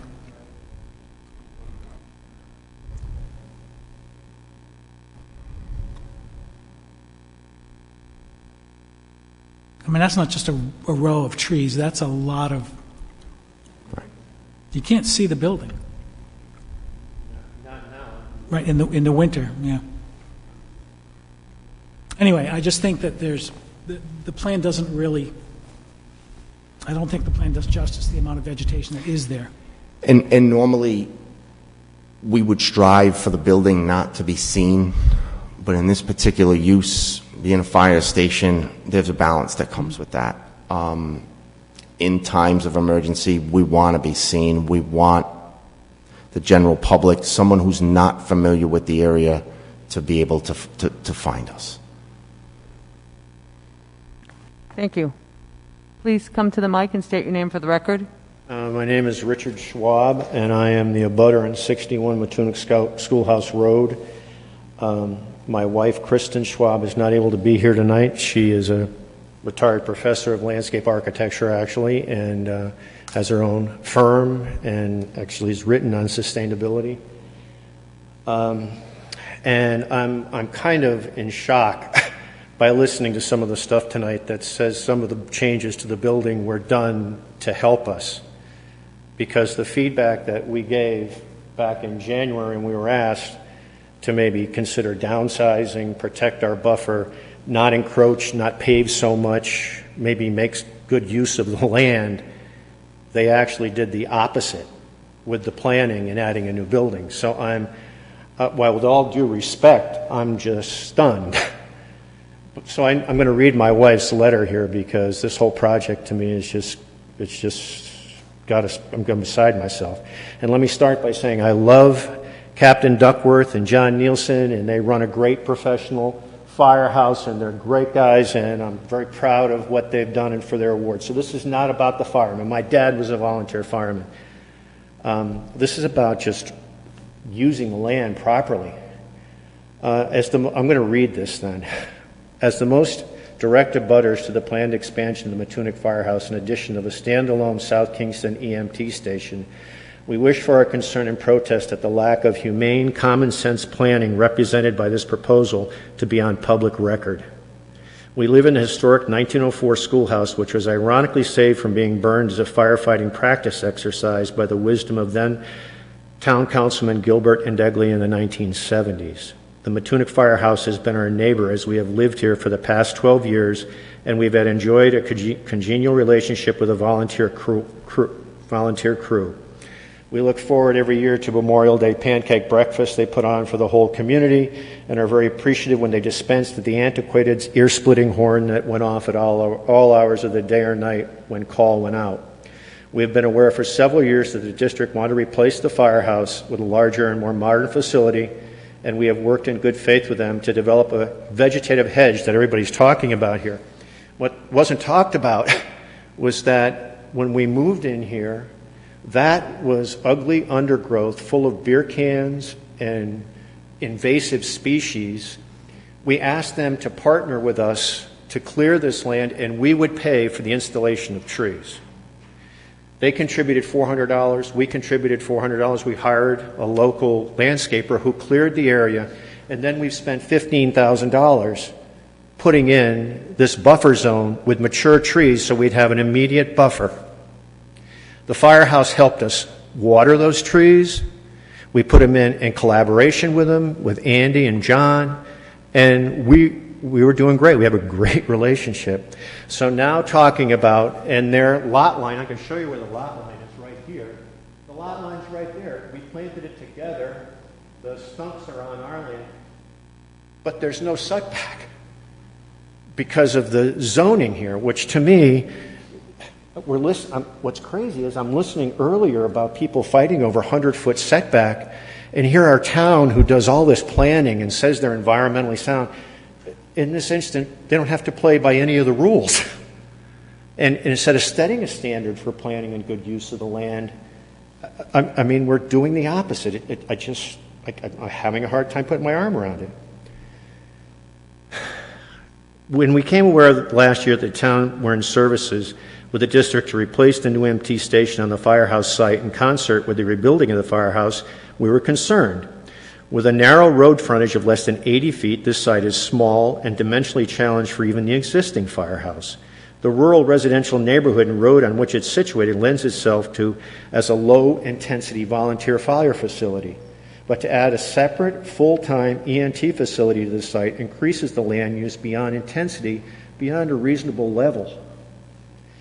We were allowed to participate in some of the planning meetings that occurred over the past year as the site plan and building plans developed, and were dismayed to see that the EMT station, which was originally designed as part of the new fire building, which we were fine with, is now separated as a separate building way in the back, only 5 feet from our property line, which is really in our backyard. If you look at the pictures, we look out our back window now to the land trust. Now we're going to be looking at 5 feet off our lot line, this new 2,000 square foot building that will be used 24 and lit up 24/7, right in one of the prettiest areas, residential areas of Matunic. One has to only look at the currently proposed site plan to see that while allowed by a lack of any setbacks or maximum lot charges requirement for the spot zone GI parcel, as opposed to those all the rest of us abutting R80 properties, the proposed development site fills the parcel right up to the lot lines with paving, retaining walls, and over 7,000 square feet of new buildings. In terms of general planning and neighborhood concerns, we'd like to make the following points. Matunic Road is used by recreationalists of all sorts, from walkers and runners to bicyclists. And with no dedicated sidewalks or bike lanes, they use the vehicular lanes. The firehouse site has a site issue due to the rising right. As you come out of this, I don't know if you have a picture you can put up here, but I can show you very easily for those. You come out and you take a right and you look, see that? Right there is blind. You cannot see a car coming over that hill until it actually crests at that hill. And I sit on my porch every morning saying hello to my neighbors. And during the summer, there's at least 30 to 40 people on bicycles, walking, people pushing their baby carriages on that road every day, on both sides. If you go up that road at night or in the afternoon with the sunset, you can't see people on the right because you're blinded by the sun. And we're putting back, if you could just twist it back, to the point where we're going to exit the EMT. We're exiting right here, the EMT station. Before, they had the plan so that they were coming out of the right, which would have given them more time to look up the road and have more time to do it. And kept this traffic, that's our bedroom, by the way, from where this emergency is coming up and down. You know, you say you bought a house on a firehouse, next to a firehouse. When we bought this house, we called the firehouse and said, we're going to put a new building in there and we might move it back. They never said they were going to make it an emergency emergency central station for the community there. So that's a safety issue that I think, has anybody done a traffic study to look at the impact of that and the potential danger? Plus having the Matunic schoolhouse right next to the Matunic school with all the kids that ride their bikes to school in that area?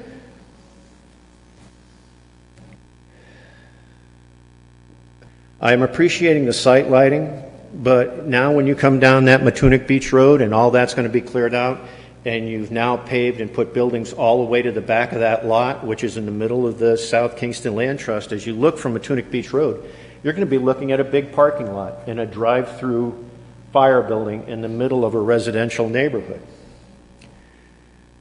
We're concerned about the constant backup beepers and other increased noise potential with the increased new use of the station in the back, especially with the convoluted traffic patterns in the design.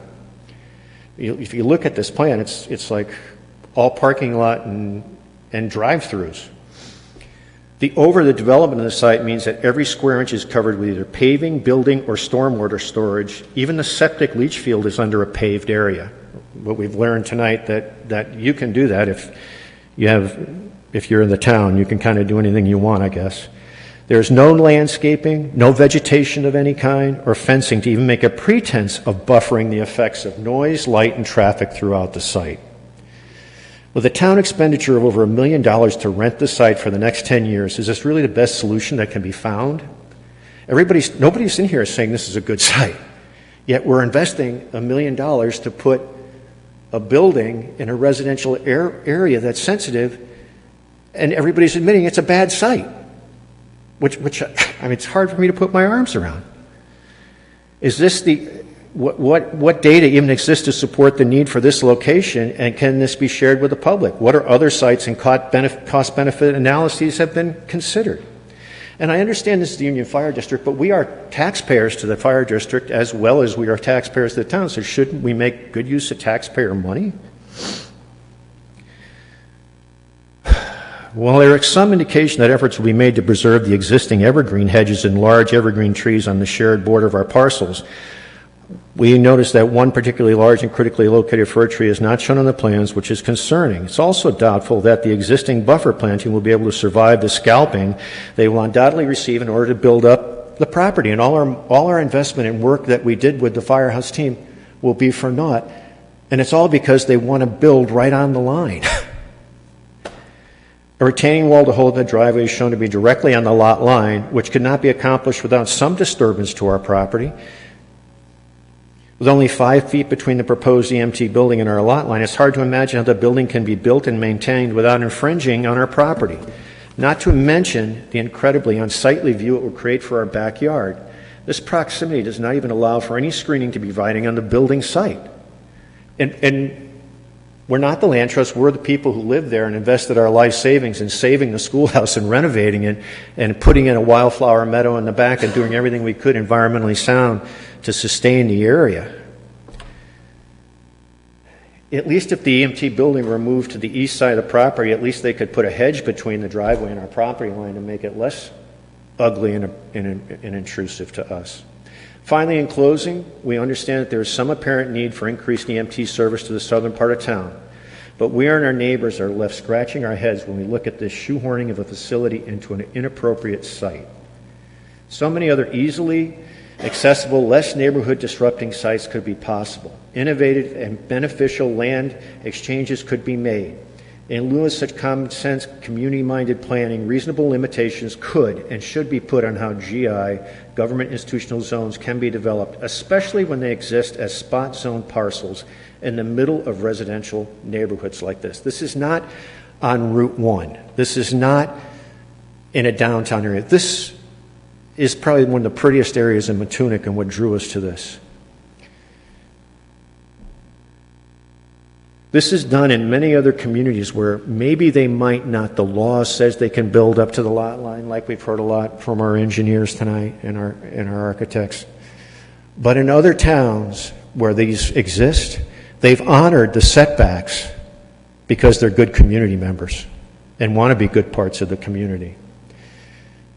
This is done in many communities, and it seems pretty unfair for taxpayers to have to abide by stringent lot development requirements when the town itself has no such requirements. I think this is a lose-lose-lose situation for the town. It's a lose for public safety because of the danger that we see coming in and out and the increased traffic here. It's a lose for the taxpayers to rent this land on a piece of land that's not appropriate.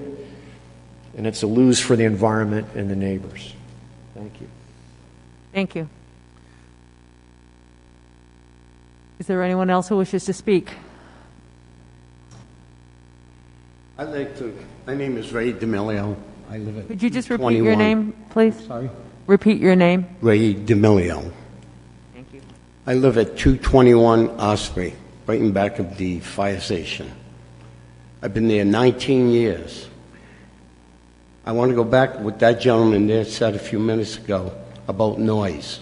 We talked about shrubbery. We talked about landscape. We talked about the stock room, the beds, and this and that, and how pretty the building is. 19 years of paying high taxes in a beautiful neighborhood. Nobody talked about noise. Not the sirens, and all due respect to the fire chief. The engines, when they start up at night, 1 o'clock in the morning, 2 o'clock in the morning, they knock the hell out of you. You're jumping out of bed. Before, they used to blow the 12 o'clock whistle all the time. With technology today, I don't understand it. Why do you have to blow these whistles at 12 o'clock at night? They're not doing that anymore. But the engines and all the noise running to the fire station and people leaving. Now you're going to have ambulance out there. We pay high taxes. We're in a beautiful neighborhood. Sell that building, get high price for the land that you could get and build it on Route 1 somewhere. That's my suggestion.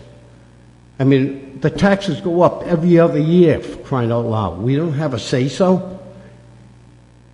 And getting back to safety, just like that gentleman just said, it's terrible. They're speeding up and down the road. And I disagree with what they said about the people when they're out in the parking lot. I'm talking about the volunteer, and I appreciate them. Everybody needs it. I appreciate the fire department. But they're out there chatting, making noise and everything. You're trying to sleep. They're either playing cards or whatever. I know they're bored. They're just waiting for a fire to happen. But they're also keeping the whole neighborhood up. And when you live as close as I do, I'm almost as close as that gentleman. I'm right in back of it.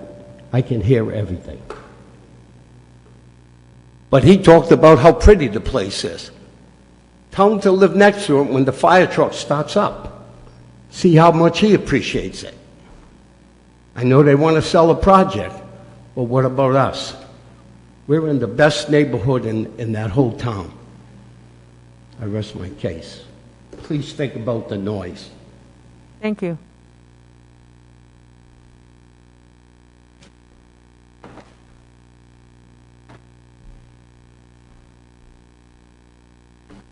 Hello, my name is Carol Styler. I am the next door neighbor to Ray D'Amelio, who just spoke, as well as John Dolan is the neighbor on the other side. Our house abuts Matunic Schoolhouse Road. If I walked through my property, crossed the road, I would be at the Schwab's house. That's how close we are to the firehouse. The lights are, at this point, very intense where we are. We had to have special blinds made for our bedroom, which is in the back of our house, because the lights are so intense. Prior to purchasing our home in May of 2020, we had concerns about the close proximity of our residence to the Union Firehouse. We asked our realtor about the impact, and we were very relieved to find out that the fire whistle no longer blows at the firehouse, which has been a godsend, that we don't have to hear that horrific noise going off. We knew nothing as new homeowners to this area, which we love, absolutely love. And Ray is right. We live in a beautiful, beautiful community. The Schwabs across the way, their home is magnificent. Everybody takes care of their property. They're so proud of the residences there because it's an outstanding neighborhood. But when we purchased this property, we knew nothing about this proposed auxiliary ambulance building being erected on the existing firehouse property. We are very, very concerned about its impact in this residential neighborhood. And I would like to see an alternative site. There has to be a solution to this. It's just unfair. We do pay high taxes, very high taxes. And I just feel as though the size of that property, it seems so unreasonable to put another building on a little tiny bit of property like that. And I want to talk about the speed at which people travel this Matunic Schoolhouse Road. 25 miles an hour? 25 miles. Any of you who travel that road regularly? Our house abuts it. We're gardeners. We love nature. We are outside. They 50, 60 miles an hour down that road on a regular basis. It's a hazard to put an additional service on that land under the circumstances. Thank you. Thank you.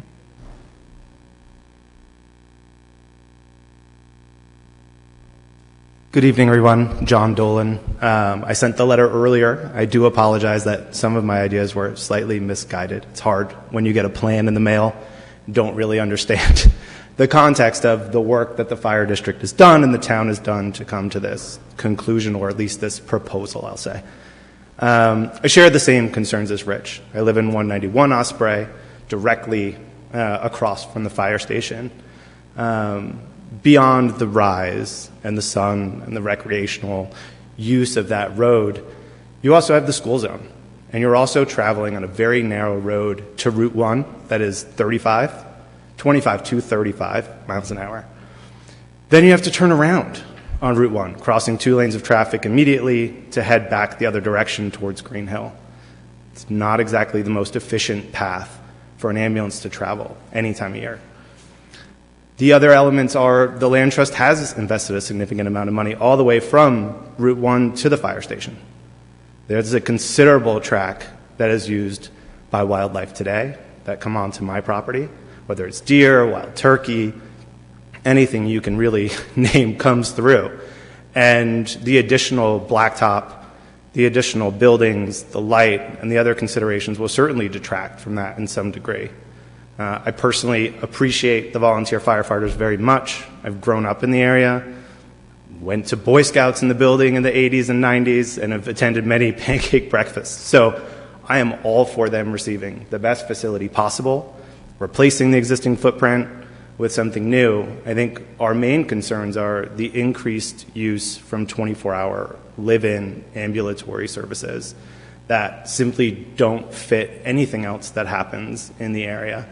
And, you know, beyond the tax implications and everything else, like, it is more about, you know, Mr. Casale talked about the town's going to love to see it. They're going to want to see it. And I'll just say that there's not a single person who wants to see a lighted parking lot off of Matunic Beach Road or a commercial building. You can't find me one.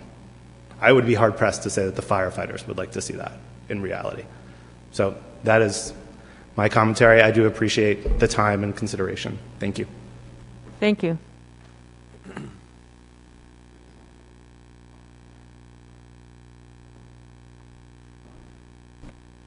Good evening, everybody. My name is Christian Mundy. I live at 216 Osprey Road with my wife. We bought the property back in 2014. Lovely property, and I want to commend whoever shut that blaring horn off at the fire station, because it didn't do that before we bought the house that we ever noticed. But so I guess I want to keep this short and sweet. I mean, I agree with everything my neighbors have said. Very beautiful community. Neighborhood, quiet. It was great when they used to have the long-haired cattle down there, and that's all you ever heard was mooing. And but now they're gone. So still a beautiful, very quiet neighborhood from where my wife and I come from. But with that said, you know, everything they said is spot on. But I'll just say this. The community has existed for 40 years in what I think is a good symbiotic relationship with the firehouse. And you've shown your plans. That's a very tight space. And one of the things we do the worst of as human beings in a capitalistic society, not that I'm against capitalism, but what we do worst is plan for the future. So I think the chief is the one that said it. South Kingstown is a growing community. It's an aging community. So I'm not against the ambulance in any way, shape, or form. But what I'm asking is, was there a street plan designed for safety? Was there, or survey done? And what's it going to take to grow to 2 ambulances, 3 ambulances? So let's plan for the future and put this thing in the right place. Thank you very much. Thank you.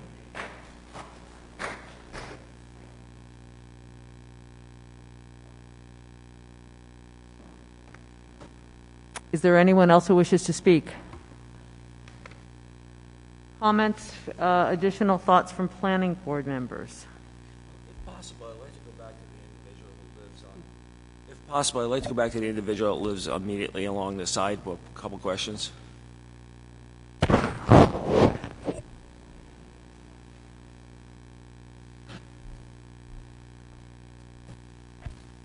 Thank you for coming back up. You just restate your name just so that... Rich Schwab. So my 2 questions. One, you had said that in the past you worked with the fire department to jointly put in some landscaping. So the first question is would that be a possibility here? Would you still be willing to work with them for some landscaping? Let me tell you, my wife and I volunteered to say, when you're planning this, how about putting somebody from the community and neighborhood? Since it's a taxpayer-funded group, they weren't interested. We were able to sit in and comment at the end, but they didn't want community involvement. They wanted to do it the way they wanted to do it. I'm open to doing anything together, especially if they position the building that's not in my backyard, especially if they could give a little bit on not building on our lot line and encroaching on our property as they're building. I'm happy to. We are. Yes, thank you. Yeah. So my second follow-up question, is there any area specifically on your land at the property line that could benefit from additional landscaping and potentially mitigate any impacts from that additional building? If you put the picture up again, I can point it. And if you want to point to where that landscape could potentially go in yours and what type of landscaping you think would help mitigate? New building? First of all, if they could move over and build the wall to the right of where the curbing is and stay away from our, that's 5 or 6, maybe 4 feet, 3 feet, 4 feet back from the lot line, which I don't, we had to build our garage 20 feet from their line. If they would just build 5 or 6 feet back from the line, it would protect all that in the back. If you could go to the back. Jay, can you potentially show the site plan with the ambulatory building? So is there anywhere immediately to the left there on your property that could potentially benefit from landscaping that would help mitigate any impacts that they have? First of all, if they moved over their build line with the wall, so you fully protect the trees that we put in together that go along the wall. And if it does hang over their line, we put them on the line together. And if back there, the building could be moved to the other side, and then they put trees along that back to replace, so we have a buffer, so we're not looking at them. Put sure that trees in the field, that would help. So that I understand it would be ideal if they can't move the building or that's not practical. Is it possible that you work together where they perhaps help with some landscaping to mitigate any impacts from the ambulatory services? So what I'm asking is on your property, is it possible to have Our landscaping property, if they worked with you? It's kind of like rubbing salt in the wound when we just spent $15,000 on putting in the first buffer there to say, okay, now because the town is only willing to move back 5 feet, you pay for the buffering. I guess I could on our own land do that, and that's what I guess we'll have to do. And Mr. Schwab, I think Joe is attempting to find a way to find some way to mitigate the impacts of this plan. So some way is to move, one way is to get rid of that building and put it back where it was underneath. Leave that area in green space. Although that might help on the northern portion of the site, the area adjacent to the current building would not help the situation coming into the site. Based on, if it stays like it is, they just didn't encroach. If they just went 4 or 5 feet back and didn't cut the shrub line, the shrub, we're fine with that. From what Mr. Casali has said, they are already asking for a waiver from the travel lane, and that would further reduce the width of the travel lane. Is that correct? Well, it kind of points out that this is a totally inappropriate space if you can't have enough place to put a driveway without abutting, without any setback. We certainly understand the site constraints as they have been presented this evening. But again, having a conversation is usually more productive than not. Right. Where is Mr. Casali? Okay. So when he returns, perhaps we can have the conversation about what would the impact be of shifting that retaining wall to the... How are they going to build a retaining wall on the lot line without, I mean, I used to work construction, and you know when you have a backhoe, it usually goes over a couple feet on both sides, and that couple feet is going to be then in the trees and compact and kill the trees. Exactly my concern, as I stated earlier. Maybe they have new construction techniques that when I worked 8 years through college doing that. Mr. Casali, the question has been posed by Mr. Schwab of the potential for moving the retaining wall at the southern portion of the site to the east. Yep. That's the east. We do need a pointer. Giving us a 5 or 6 feet setback. Dare I say that we had that last time and we were asked to move it as further west as we could. We had it. Staff has asked us to move it, and we've accommodated them. Sorry, could the building Madam be Chair. narrowed? Is there... If I may, to clarify that, Jamie. Staff made a recommendation to accommodate turning movement for a vehicle or modify the parking for those vehicles. There was no way to modify that parking. That didn't meet the turning template. You've got to balance this. Madam Chair. One person at a time, please. Thank you. Jamie's got the floor, and then you can certainly add your comments. Jamie? Staff pointed out an issue with the turning radius associated with the parking that was proposed in the southwest corner of the building, where there's a handicap space and 2 additional parking spaces. There are multiple ways to address that.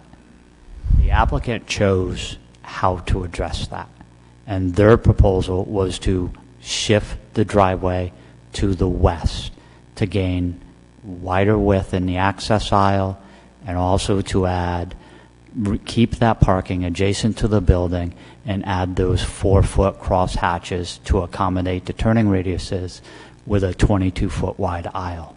So to put that onus on staff is not entirely correct. May I speak now, Madam Chair? Yes, absolutely. Again, we had it where you're balancing multiple items here. We don't want to hear the backup noise, but we don't want the separate vehicle. You know, it's a no-win situation. As you move one, you get into another. We were asked to move that road to be as wide as possible. We've redesigned the building since the last meeting to squeeze out every foot and have put that program as far west as we can. I'm not sure how many other changes can reasonably be made. Mr. Casali, as you know, there are several considerations when doing a development plan review of a site. Obviously, circulation, noise, buffering, lighting, stormwater, you know all of these things. Lighting is better than it is today, as is noise, as is stormwater, as is circulation. It was a fire station, and I know I keep saying it, but you have people testifying that they've been in town for 15, 16 months. It's been a fire station since the 80s. You need public services in town. I don't think anyone is arguing that point. That said, if the parking configuration adjacent to the building can be modified, it might allow for that retaining wall to be shifted. Then you would be able to maintain the buffer that serves both as a noise buffer and a visual buffer. So I think it's worthy of discussion and consideration. We've had a good turnout tonight from the neighborhood. We have always found that working together and trying to find mutual goals always results in a better project. We understand the need, we understand that there are site constraints, but perhaps a conversation with staff and This is our folks in the fourth neighborhood. meeting now. We have had a pre-app with staff. We've had a TRC with staff. We had a pre-app with But this is the, well, board. please, could I finish having, and then Of you'll course. have another opportunity. This is the first public hearing that we have had. Of course. So the neighborhood will not necessarily be invited. They won't be noticed to a TRC meeting, and they won't necessarily be made aware of a pre-application meeting. Therefore, in their view, this is their first opportunity. So, again, if we want to move forward in a positive manner, I think it's worthy of conversation. And Jamie, Jay, any thoughts to this conversation?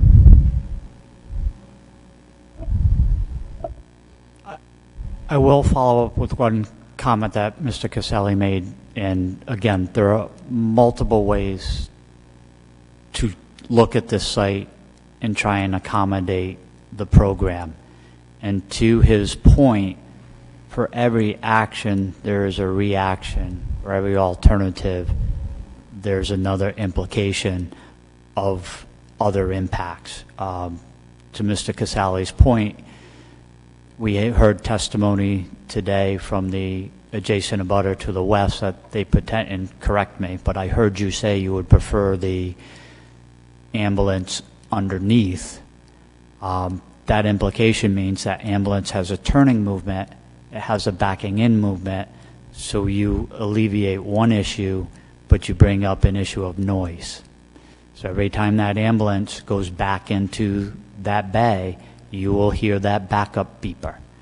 It's my understanding that the placement of that building in the northwest corner of the lot with a drive-through pattern was an attempt to eliminate that backup movement. So again, to Mr. Caselli's point, there are ways to mitigate some of the concerns that were brought forward tonight, but those mitigations also bring up other points that were made tonight. You could perhaps eliminate the building in the northwest corner, but that then will bring on a noise issue. It'll bring on a headlight issue in a different location on the site. It'll also elongate the path of the ambulance and take longer for public safety. And every second counts when you call 911. It's hard to weigh public health and safety against noise is normally paramount, but not health and safety. Lighting is paramount, not over health and safety. Landscaping is paramount, not over health and safety. The only potential I will say is, with regards to seconds counts, there is no service in this area for EMS. So those seconds are actually minutes now, if not multiple minutes. But shouldn't we design it for the shortest route? Shouldn't we do that? Again, as a professional engineer with 29 years of experience, that's what I would like to do. Then you could eliminate the parking that you have next to the facility, put an ambulance bay in there. You could. And respectfully, we have been on multiple Zoom meetings with the abutters And we had that shown, and we'll show you we'll show you that plan. Again, the difficulty is staff wasn't involved with the discussions with the abutting property owners. We have worked diligently, hand in hand with the applicant's representatives, trying to find solutions. But the point is, people need to understand tonight, to that point, if you eliminated the parking on the west side of the building and put the ambulance bay there as another bay, that's now shared space between the Union Fire District and the town's EMS, and it does require an additional backing movement, and there are more EMS calls versus fire calls. But again, perhaps the conversation needs to be expanded and a second look at this. I know the department is interested in moving forward with the construction process, but I think you received a significant amount of testimony tonight that brighter heads put together perhaps can prevail with some out-of-the-box ideas. But again, those ideas are going to bring in other issues. I will absolutely guarantee you that. If the board agrees, perhaps continuing this to our October meeting might shed some light on some creative solutions and potential improvements to the site plan. May I ask one question? Yes, Paul, and then the gentleman in the second row. There was a discussion about landscaping along the west side and Mr. Schwab's property. There's no room on this site to do landscaping, but there is room on your land. You shouldn't, or I don't think you want to pay for it, having already spent $15,000. Is that something that the applicant or the town can invest in, that landscaping that's going to mitigate some of the noise, some of the view issues, some of the lighting issues? I don't know that it's ever come up before, at least in my tenure here, that we've asked for landscaping on a neighboring property, but... That was my intent. Right. I wasn't trying to rub salt in the wound by any imagination. That was my intent. The site is extremely constrained. And from the testimony that I heard, I believe that the applicant is doing as good a job as possible with those constraints. The applicant has proposed a waiver on the landscape requirements, not to save money, but based on the fact that the site is so constrained he can't put them in there. There seems to be, although we can't require it, there seems to be room for working together where the applicant is asking for a waiver, which he's going to save money from, and a neighbor that potentially has some impacts due to light or noise that could benefit from landscaping. Again, it's not anything we could require, but it seems to be some room for possible working together. And that's easily agreeable. Joe, that stipulation is easily agreeable. What I'm concerned about is us going down another rabbit hole with these parking spaces. We've looked at them every way till Sunday. I saved it from the PowerPoint. We have it. We've looked at them. And I think you've done a very good job with the constrained site. I'm suggesting that there might be some room to work together to mitigate some impacts that's being created from the constrained site that potentially could help the neighbor as well as benefit from the savings that you're receiving from the waiver that you're requesting. We can agree to that tonight, and I think that's a great idea. That's something you would have to work together to do this. That's done. I just don't want to go down another delay on these parking spaces that I know we have worked out at 90, 180, 45, 60. We're not going to get there, rotating these parking spaces. If we could have gotten there, we would have. We've got 10 people working on this project. And to just blow another month to just continue the discussion, we've had this discussion from the first time we've interfaced. If landscaping along that west property line at the expense of Union Fire on the property of the abutter, that's agreeable. We're just concerned about the delays. We want to get going with the project. We've started this project respectfully in the summertime. If I could just say, I think that's a great idea. If you could do something with the landscaping, and then if there's anything that can be done, I know there are regulations about, when you're backing a truck up, you've got to have the beeper. If there's anything that can be done about noise, about sirens in the middle of the night, within the rules, I think that would be a huge help. And I think the gentleman in the second row would like to make a comment. He's been waiting patiently, so perhaps he could speak, and then I believe Chief Pinch is up. Thank you. My name is David Styler. I'm Carol's husband. We live at 205 Osprey, and excuse me, my voice is a little bit screwed up. I know we're all coming in at the 11th hour of this. All these people here who came, we've had no public input into this except the 11th hour. And I take exception to Mr. Casale when he said, well, people that live here 15, 18 months, you know, the fire station's been there a long while. It's been there. And you know what? We moved to Matunic knowing the fire station was there. All right, we were told the siren doesn't go off, and the fire company they've been great neighbors, okay? We fully support the fire department. One of the things I don't hear tonight, all right, I hear, oh, we want to change the buffer zones and do this and do that, okay, do something with the lighting. I think the big question here, and nobody has really addressed it, and sometimes I feel like I'm living in an alternate reality. Does this ambulance company belong on this site in a residential area, which is a very beautiful area where we have great people, we have peace and quiet? We had a cottage in Narragansett for 8 years. We sold that. We had a chance to build in Narragansett. You know why we came to Matunic? Because of the college kids. We couldn't stand the parties. We couldn't stand the noise pollution. And the fire company's been very good about their noise pollution. But with an ambulance coming out onto a busy road, all right, in the middle of the day, in the middle of the night, all right, it's going to create havoc with the residents. I'm going to tell you right now, this is an issue about quality of life. And I know safety is primary for everybody in Matunic and South Kingstown. We want to have ambulances. This thing doesn't belong there. And I think you, as a town board, you need to discuss this. Does the ambulance really belong there?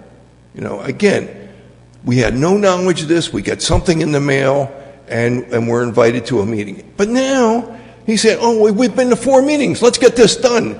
Well, you know what? Maybe you should slow down and take a real good look at this and say, the fire company that belongs there, they deserve a new firehouse, but the ambulance company has to go someplace else, instead of making it all about dollars, too, because I think that's what a big piece of this is about.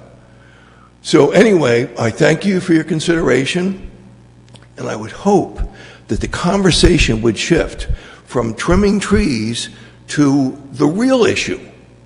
This thing doesn't belong in the middle of a residential neighborhood. Thank you. Thank you, Mr. Styler. And just to be clear, as you heard earlier, we do understand that this is the public's first opportunity. However, as a board, we are required to evaluate any kind of project that comes before us. We cannot necessarily tell an applicant that they should go elsewhere. We first must evaluate the project within the regulations and within the zoning district in which it's contained.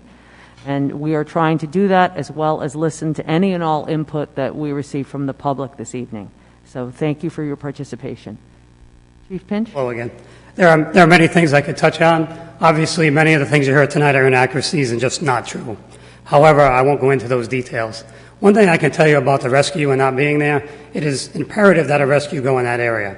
And the other thing is, what people don't realize is we spent, since probably about 2014, 15, starting this project, not only talking to the land trust, but looking at GIS maps to find out every piece of land that was available between East Matunic and the town line in Charlestown.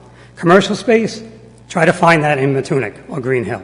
So the ambulance needs to be down in that area. It's going to have to go in a residential zone. Where do we want to put it?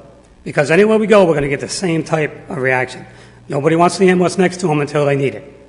And it's just not fair to everybody down in South End is not going to have a rescue or it's going to be delayed a year while the town looks for this mystery parcel that they're not going to find. And it's going to raise the price because you have to buy it. And if money's not an issue, I live in the town, and my taxes go up every year. It's always about money. But the thing is, where are you going to find the space? And we're going to put it out to bond? How many years is this going to delay people in that area getting a rescue to come to their house. So is everybody here comfortable telling the person that dies of a heart attack they are happy that it's not a rescue down there and you're going to wait 5 more years? Because that's what it's going to come down to. That's what we're talking about right now. Town's waited long enough. You're not going to find a piece. If you find it, you're going to have to negotiate a deal. You're going to have to go to bond. It's going to be years. If the town doesn't go with us, there will not be a rescue down there for years. That's the reality. My main focus is the fire station. I'd love to have the fire station there. I don't mind working on building, putting shrubs on the swabs land. That's fine. I don't mind doing anything. But most of the comments I heard was, move it. We don't want it. It wasn't like, let's negotiate. If it's negotiation, we're all about it, happy to talk to them, do whatever we can do to minimize it. However, moving an already narrow driveway 5 feet it just doesn't work. Trucks are big, ambulances are big, you need access, and I know the site is not ideal. We've mentioned that. We looked and looked. There's no other sites. If the land trust would have given us some land on the side, a lot of this headache could have been avoided. We can't make people give us land. We tried and we tried and we put a lot of effort in. We didn't come up with anything. It's not that we didn't try. We're trying to do the best we can with what we have for public safety. And I can tell you, not having a rescue down in that area makes a huge difference. Huge difference. If you have a heart attack on Green Hill Beach Road, you're going to wait 16 to 18 minutes for our rescue to show up there. That is unacceptable in this town. Okay? Because everybody down there, not just the people here, but everybody that lives down there, they all pay high taxes. And they should have a rescue come in a timely manner. So, we're happy to work with anybody, but saying move the driveway 5 feet, can't do it. Take the ambulance building out, we can do it. But the town will be fine. We'll build our fire station. And Mr. Schwab was at 5 meetings, actually, and every time, when you're in a building committee meeting, it's a work session. You come up with a plan, you hash it out, you go to the next thing. Well, every time I go to the plan, I got a letter from Mr. and Mrs. Schwab telling me everything that was wrong with that plan. Okay? I can't help that it's next to their property. Okay, the other thing is, Mr. Schwab's very tight on his own setbacks. And he has trouble getting his own landscapers in the back while coming over my property, the town's property. So, we're all tight on setbacks down there. It's an old building. It's an old schoolhouse. They didn't think of setbacks then. So there's lots of things going on. But what I'm saying is, just know the rescue will not be anywhere if it's not on this site for a number of years. So that's the decision we got to make. If we just want to put the fire station there, that serves my need. It helps fire protection. But what's going to happen is you're going to have a heart attack, you're going to have a fire truck show up, and you're still going to be waiting for the rescue. And that's what happens now sometimes down there. It's just not acceptable. And like I said, Director Stanley could speak more to that, the number of calls and those kind of things. But I'm sure he can forward that to anybody that wants it. I mean, all the taxpayers are entitled to his report. He does a good job filing the reports. And he knows there's a need for that. And as far as somebody mentioned about the future, I think it was a gentleman over here, Director Stanley has done all the analysis. He's done a great job. He added another rescue, so we have 2 full-time rescues around the clock. His plan is to get one in the south end and one in the west, so the town has rescues spread out, because we know South Kingston's a big town area-wise, and that's the long-range plan. They are planning for that, and I think that's a great plan, but one of the key parts of the plan is to go down south. That's where the majority of his calls are. To get to the Green Hill area out of that station, you would go down Schoolhouse Road. You wouldn't go up on Route 1 and turn around and go down, depending where the call was. I know it's a narrow road. Believe it or not, I go down there quite often, my wife and I. We bike on Schoolhouse Road. I know how tight it is. But the rescue we have right over here at the police station is within a quarter of a mile of a school. So those guys know how to drive. They know when they're in a residential area, and they pay attention. It's like any other road. I live on Islands Avenue. We don't have sidewalks. We walk every morning there. I understand that. It's a narrow road. But you know what? A rescue comes by me, too. They have to go there. That's the reality. So we talked about a lot of things. Anything we can do to help, we're happy to do it. But if the discussion is going to be either we have it or we don't, then doing another month is not going to make a difference. So, thank you, Chief. If the planning board is agreeable, we can continue this with the proviso that there is a conversation or conversations occur in the intervening month with planning staff, with South Kingstown Land Trust perhaps, neighborhood concerns, and so on. Everyone? Yep. My only comment would be if they have conversation and we are not involved, and then they bring something back to us and then we do not agree, I think we may want to give them terms that what things we may want to be lenient on so they can agree upon that before it comes back to us and then we change it. Certainly, and it's obviously a multifaceted project with many issues, and those issues that were discussed tonight include, and Jamie, please add anything, and anyone else as well, the ingress and egress, the noise, landscaping, buffering, lighting, parking. Anything else? Jamie? I'll just, again, Jamie Rabbit, Planning Director, I'll just go back to a statement I said. No matter what Union Fire District does to react to the comments tonight, we'll use the term there will be a winner and there will potentially be viewed as a loser, because each reaction will have an implication. I have seen a plan where the ambulance is underneath the firehouse, but again, the district attempted to address comments associated with that backup beeping noise, and someone had the idea, well, the only way to avoid the backup beeping noise was to do a second building that was drive-through. That is what you see today. So if the district said, well, if people are concerned about the visual aspects of that back building, we can go back to putting the ambulance underneath, but everybody needs to understand there are implications to that. So I don't think, we got some bright, Mr. Caselli as an engineer is a very bright engineer. The chief is on top of his game with regards to what the district needs. We have EMS who's been involved in this, but there will be a balance, and I don't think if we sat in my office for an hour, we have the solution that is going to satisfy everyone. Mr. Caselli tried to make the point this evening that in every decision they made, there was a balance, and they understood that balance had implications to the abutters and to the public. So again, I'm more than willing to sit down with the applicant, more than willing to sit down with the chief, Mr. Caselli again, and just see and understand I think the balance is what is the best solution that has the least implications, and perhaps it's, one of the best solutions may be there's a slight impact to noise because a vehicle's going to back up, but it's only backing up when it's there. You certainly can be if you would like to leave. Well, we're going to have a motion to continue this to our October meeting. If you do, you'll have to go back to the mic and restate your name, even though we know who you are. I'm sorry, I'm Rich Schwab. I just want to, this is trying to be respectful here and say, I think if you involve some of the community members in those conversations, we can come to agreement. We tried to do this before. This is our first chance to talk. We're happy to sit down and talk, but if we give feedback, the chief said that I wrote a negative letter every time. I wrote a letter in response to the first plan, and I was told I was going to get information back. Well, this is the first time that we've had a chance to give feedback. If we would have had a conversation, we would have solved a lot of these problems along the way without having to do designs. I'm not trying to do anything. No? What's the solution?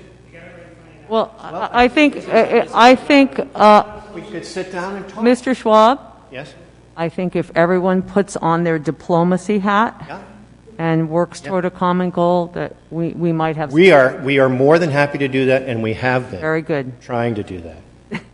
Thank you for your participation. We will see you in October. Would someone like to make that motion? So the things they're working on, can you repeat?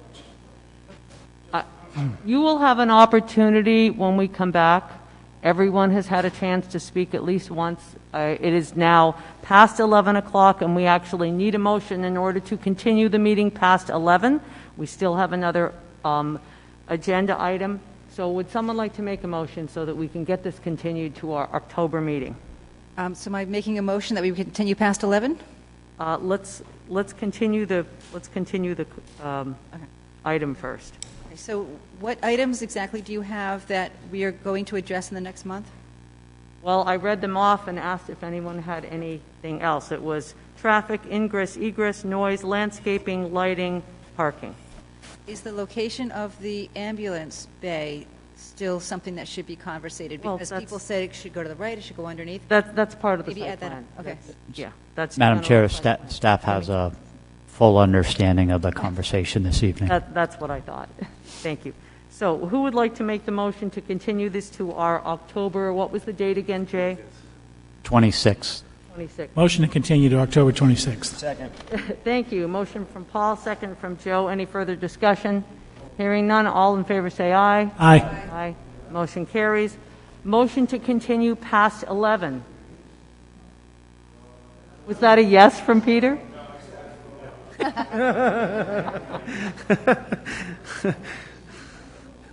I'll make a motion to continue past 11. Susan has made a motion. Do we have a second to continue past 11? Second. Reluctant second from Joe. That's a very reluctant. We will keep this very brief. Very brief. It was supposed to be brief in nature regardless. All those in favor say aye. Aye. Motion carries. Do I have time to run to the... Yes. All right, I'll be back in 2 seconds. Okay. Thank you. Right. Extremely constrained site.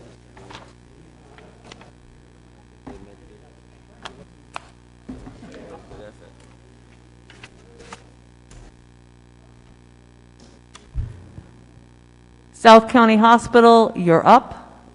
This will be a very brief conversation since it is now 7 minutes past 11. Thank you for your patience this evening. Oh, But, Madam Chair, if I may, just for the record, again, Jamie Rabbit, Jamie, could we just wait until... I'm just going to set the table real quick. So, working with the applicant and the hospital as well as their legal representation, they understand that their presentation tonight is an introduction to their application, and they are fully prepared to do a full presentation and engaged discussion with the planning board at your work session in 2 weeks. I just want to wait until Peter and Susan return.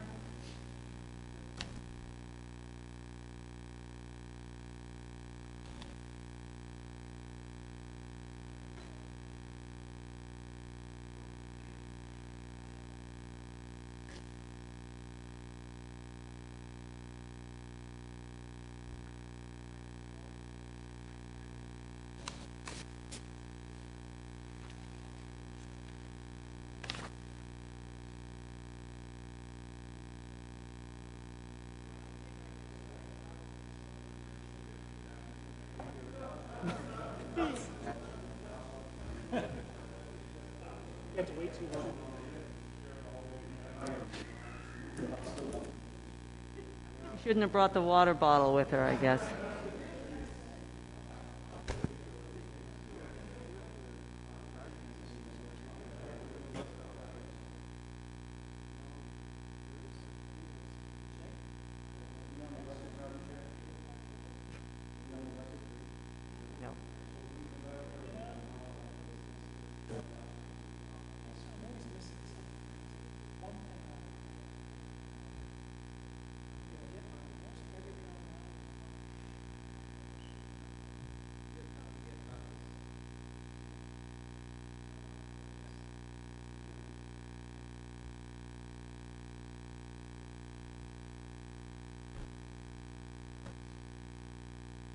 Bio break.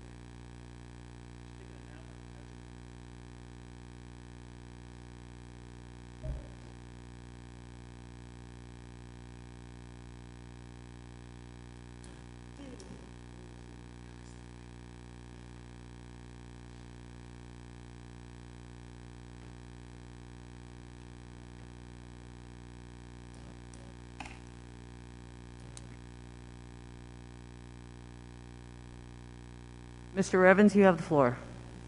Okay. Thank you, Madam Chair, members of the Planning Commission. We know that the hour is late, so we've presented a proposed institutional master plan ordinance to you for your consideration. We tried to simplify the process and still keep it fair for the town and fair for the hospital. And we look forward to having a work session with you on the 13th to see if we can work through the issues and have something that hopefully won't be too complicated for your consideration on the 26th, since most of tonight's agenda has already gone over to the 26th. So we're a little concerned about that, and so hopefully we can make a lot of progress on the 13th. If you have any questions or comments or thoughts, we're happy to discuss it, but you've been here a long time tonight, so I don't know how much you want to get into this at 11:15. Comments? Brief comments? May I just briefly? Yes. And I did discuss this with Attorney Revens before tonight. What was submitted was a text amendment proposal to change the language of 603.2. There would also need to be a request to amend the zoning map, because if you recall, staff researched the prior town council decisions relating to the zoning restrictions for South County Hospital, and I believe it was in 2001 the town council last changed the zoning of the parcel, right? South County Hospital at the time requested that the council strike the conditions of a prior amendment, and the council modified the conditions. So the zone, the property is zoned GI with conditions, and if the hospital wants to eliminate the conditions, the council would also need to process this as a map amendment as well. If it's agreeable, Madam Chair, with you and the town's council, I'll submit, today is what, Tuesday? I'll submit Friday morning. I'll hand deliver the map amendment request to, but all that'll do, as Amy said, is if it's approved, it'll make it GI without conditions. So we don't need the normal things that go with the map amendment. We don't need, because we're not changing the map, we're not changing the zoning district. It would just eliminate any conditions that were imposed and never could be effective, and that goes back to the concept 20 years ago of trying to get access off Route 1, which, is you may know, is a freeway line. So you don't have one chance in 50,000 of getting the federal government to ever let you cut the freeway line to put a ramp into the hospital parking lot. So that thing all went south, but I think Amy's correct to clean that up. Those conditions ought to be removed, and the proper way to do that is to make a zoning map amendment. So we'll submit that, but that just goes hand in glove with the rest of this, assuming we're able to make some progress on the 13th, I think, is going to be the work session. Yes, I think it's important that you and your team understand that there must be some kind of regulatory oversight going forward, and that your request needs to be as clear as possible, and we need to have a conversation about mutual benefits and the best way to proceed. Well, just so we're clear, every property owner in town that wants to make any changes to their property that they're not entitled to a building permit for has to go to planning and or zoning, as you know, and you've been listening to those all night. We're subject to all of that above the institutional master plan. So if we repealed the institutional master plan, or if it never existed, we couldn't do anything on that property any more than any other property owner could do that doesn't meet all the requirements of planning and zoning, and if we needed any relief, we'd have to come here. So that's already there. So one of the things we may ask you to think about for your consideration between now and then is, why we ever got into this position in the first place. Nobody else in the community has to submit an institutional master plan except the hospital, which is one of the most vital and important parts of the community. So I've kind of wondered in my own mind how that ever happened and why we got to that. And I know that's not a question for you or your members of the commission, because you weren't here then. But it doesn't make an awful lot of sense to me to have the thing in the first place. But we thought it was more cooperative to come in and suggest, why don't we rewrite it and try to make it a little bit more user-friendly. But if you changed it and you adopted what we presented or some modifications that came out of the work session and the council approved it, we still can't do anything there that any other property owner can do without going to planning and zoning. So there are all those things that are there now. So you might just, from the other side, think about that. And I don't know what your thoughts are, and it's certainly not the time for it tonight. Yes. But I don't know how this burden ever got put on the hospital. And it's good to hear that you don't consider that the hospital is exempt from regulations, and although we know not at all. Folks are very special and an institution, We've got to go to planning and zoning like everybody else if we're going to do anything. Yes. So it's just odd that nobody else has to go through that process. And it puts a burden on you, ladies and gentlemen, also on the board to have to do this all the time. So I just mention that. This isn't an end around any of the normal building, planning, and zoning process. This is like an extra layer that's above it that no one else has.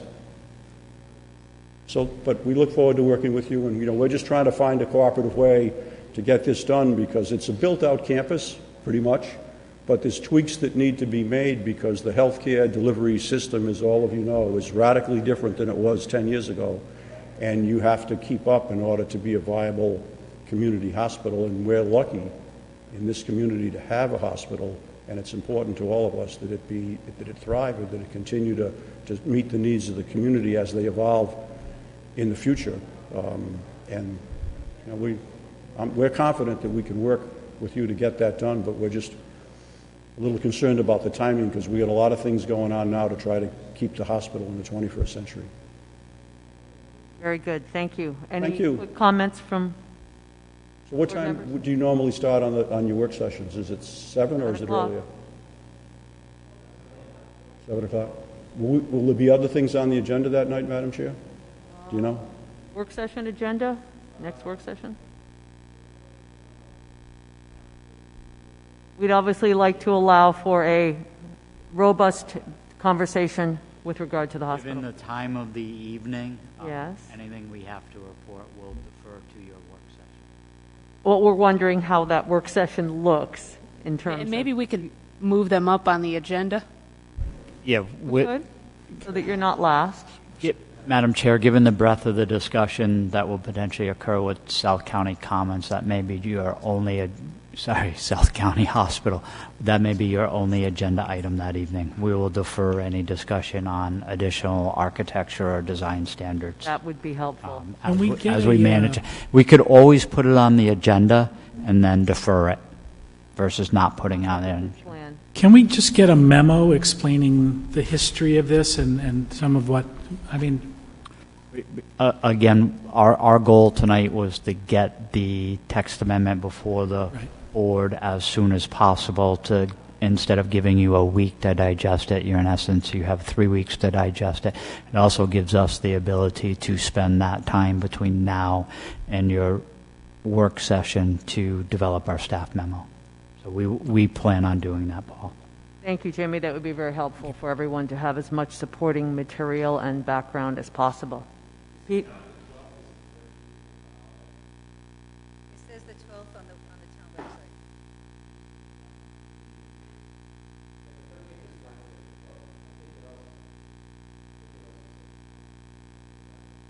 No, I think it says both are on 12 on the calendar. So if you could send an email out to the board members as soon as possible, reminding them of the correct date for that work session so they have it on their schedules. And it is the 13th, Madam Chair? Apparently so. Thank you. At 7 o'clock. Yes. Mm-hmm. All right. Thank you very much. Thank you so much. Oh, boy, that was fast. Second. Motion from Paul, second from Joe. All those in favor say aye. Uh-huh. Aye. Motion carries. Good night. Thank you, everyone.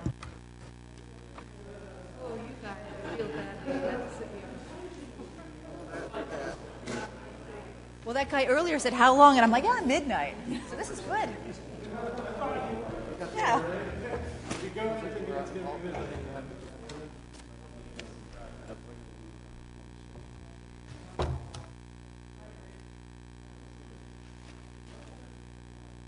want a good meeting, right?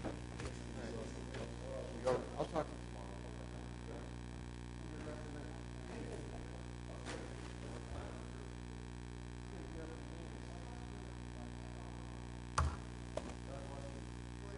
See you, Gary. Take care.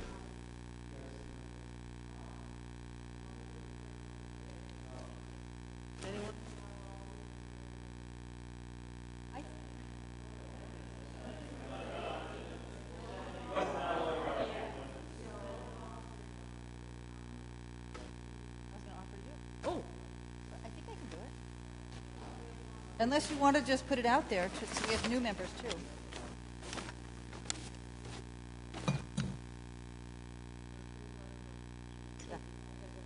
Oh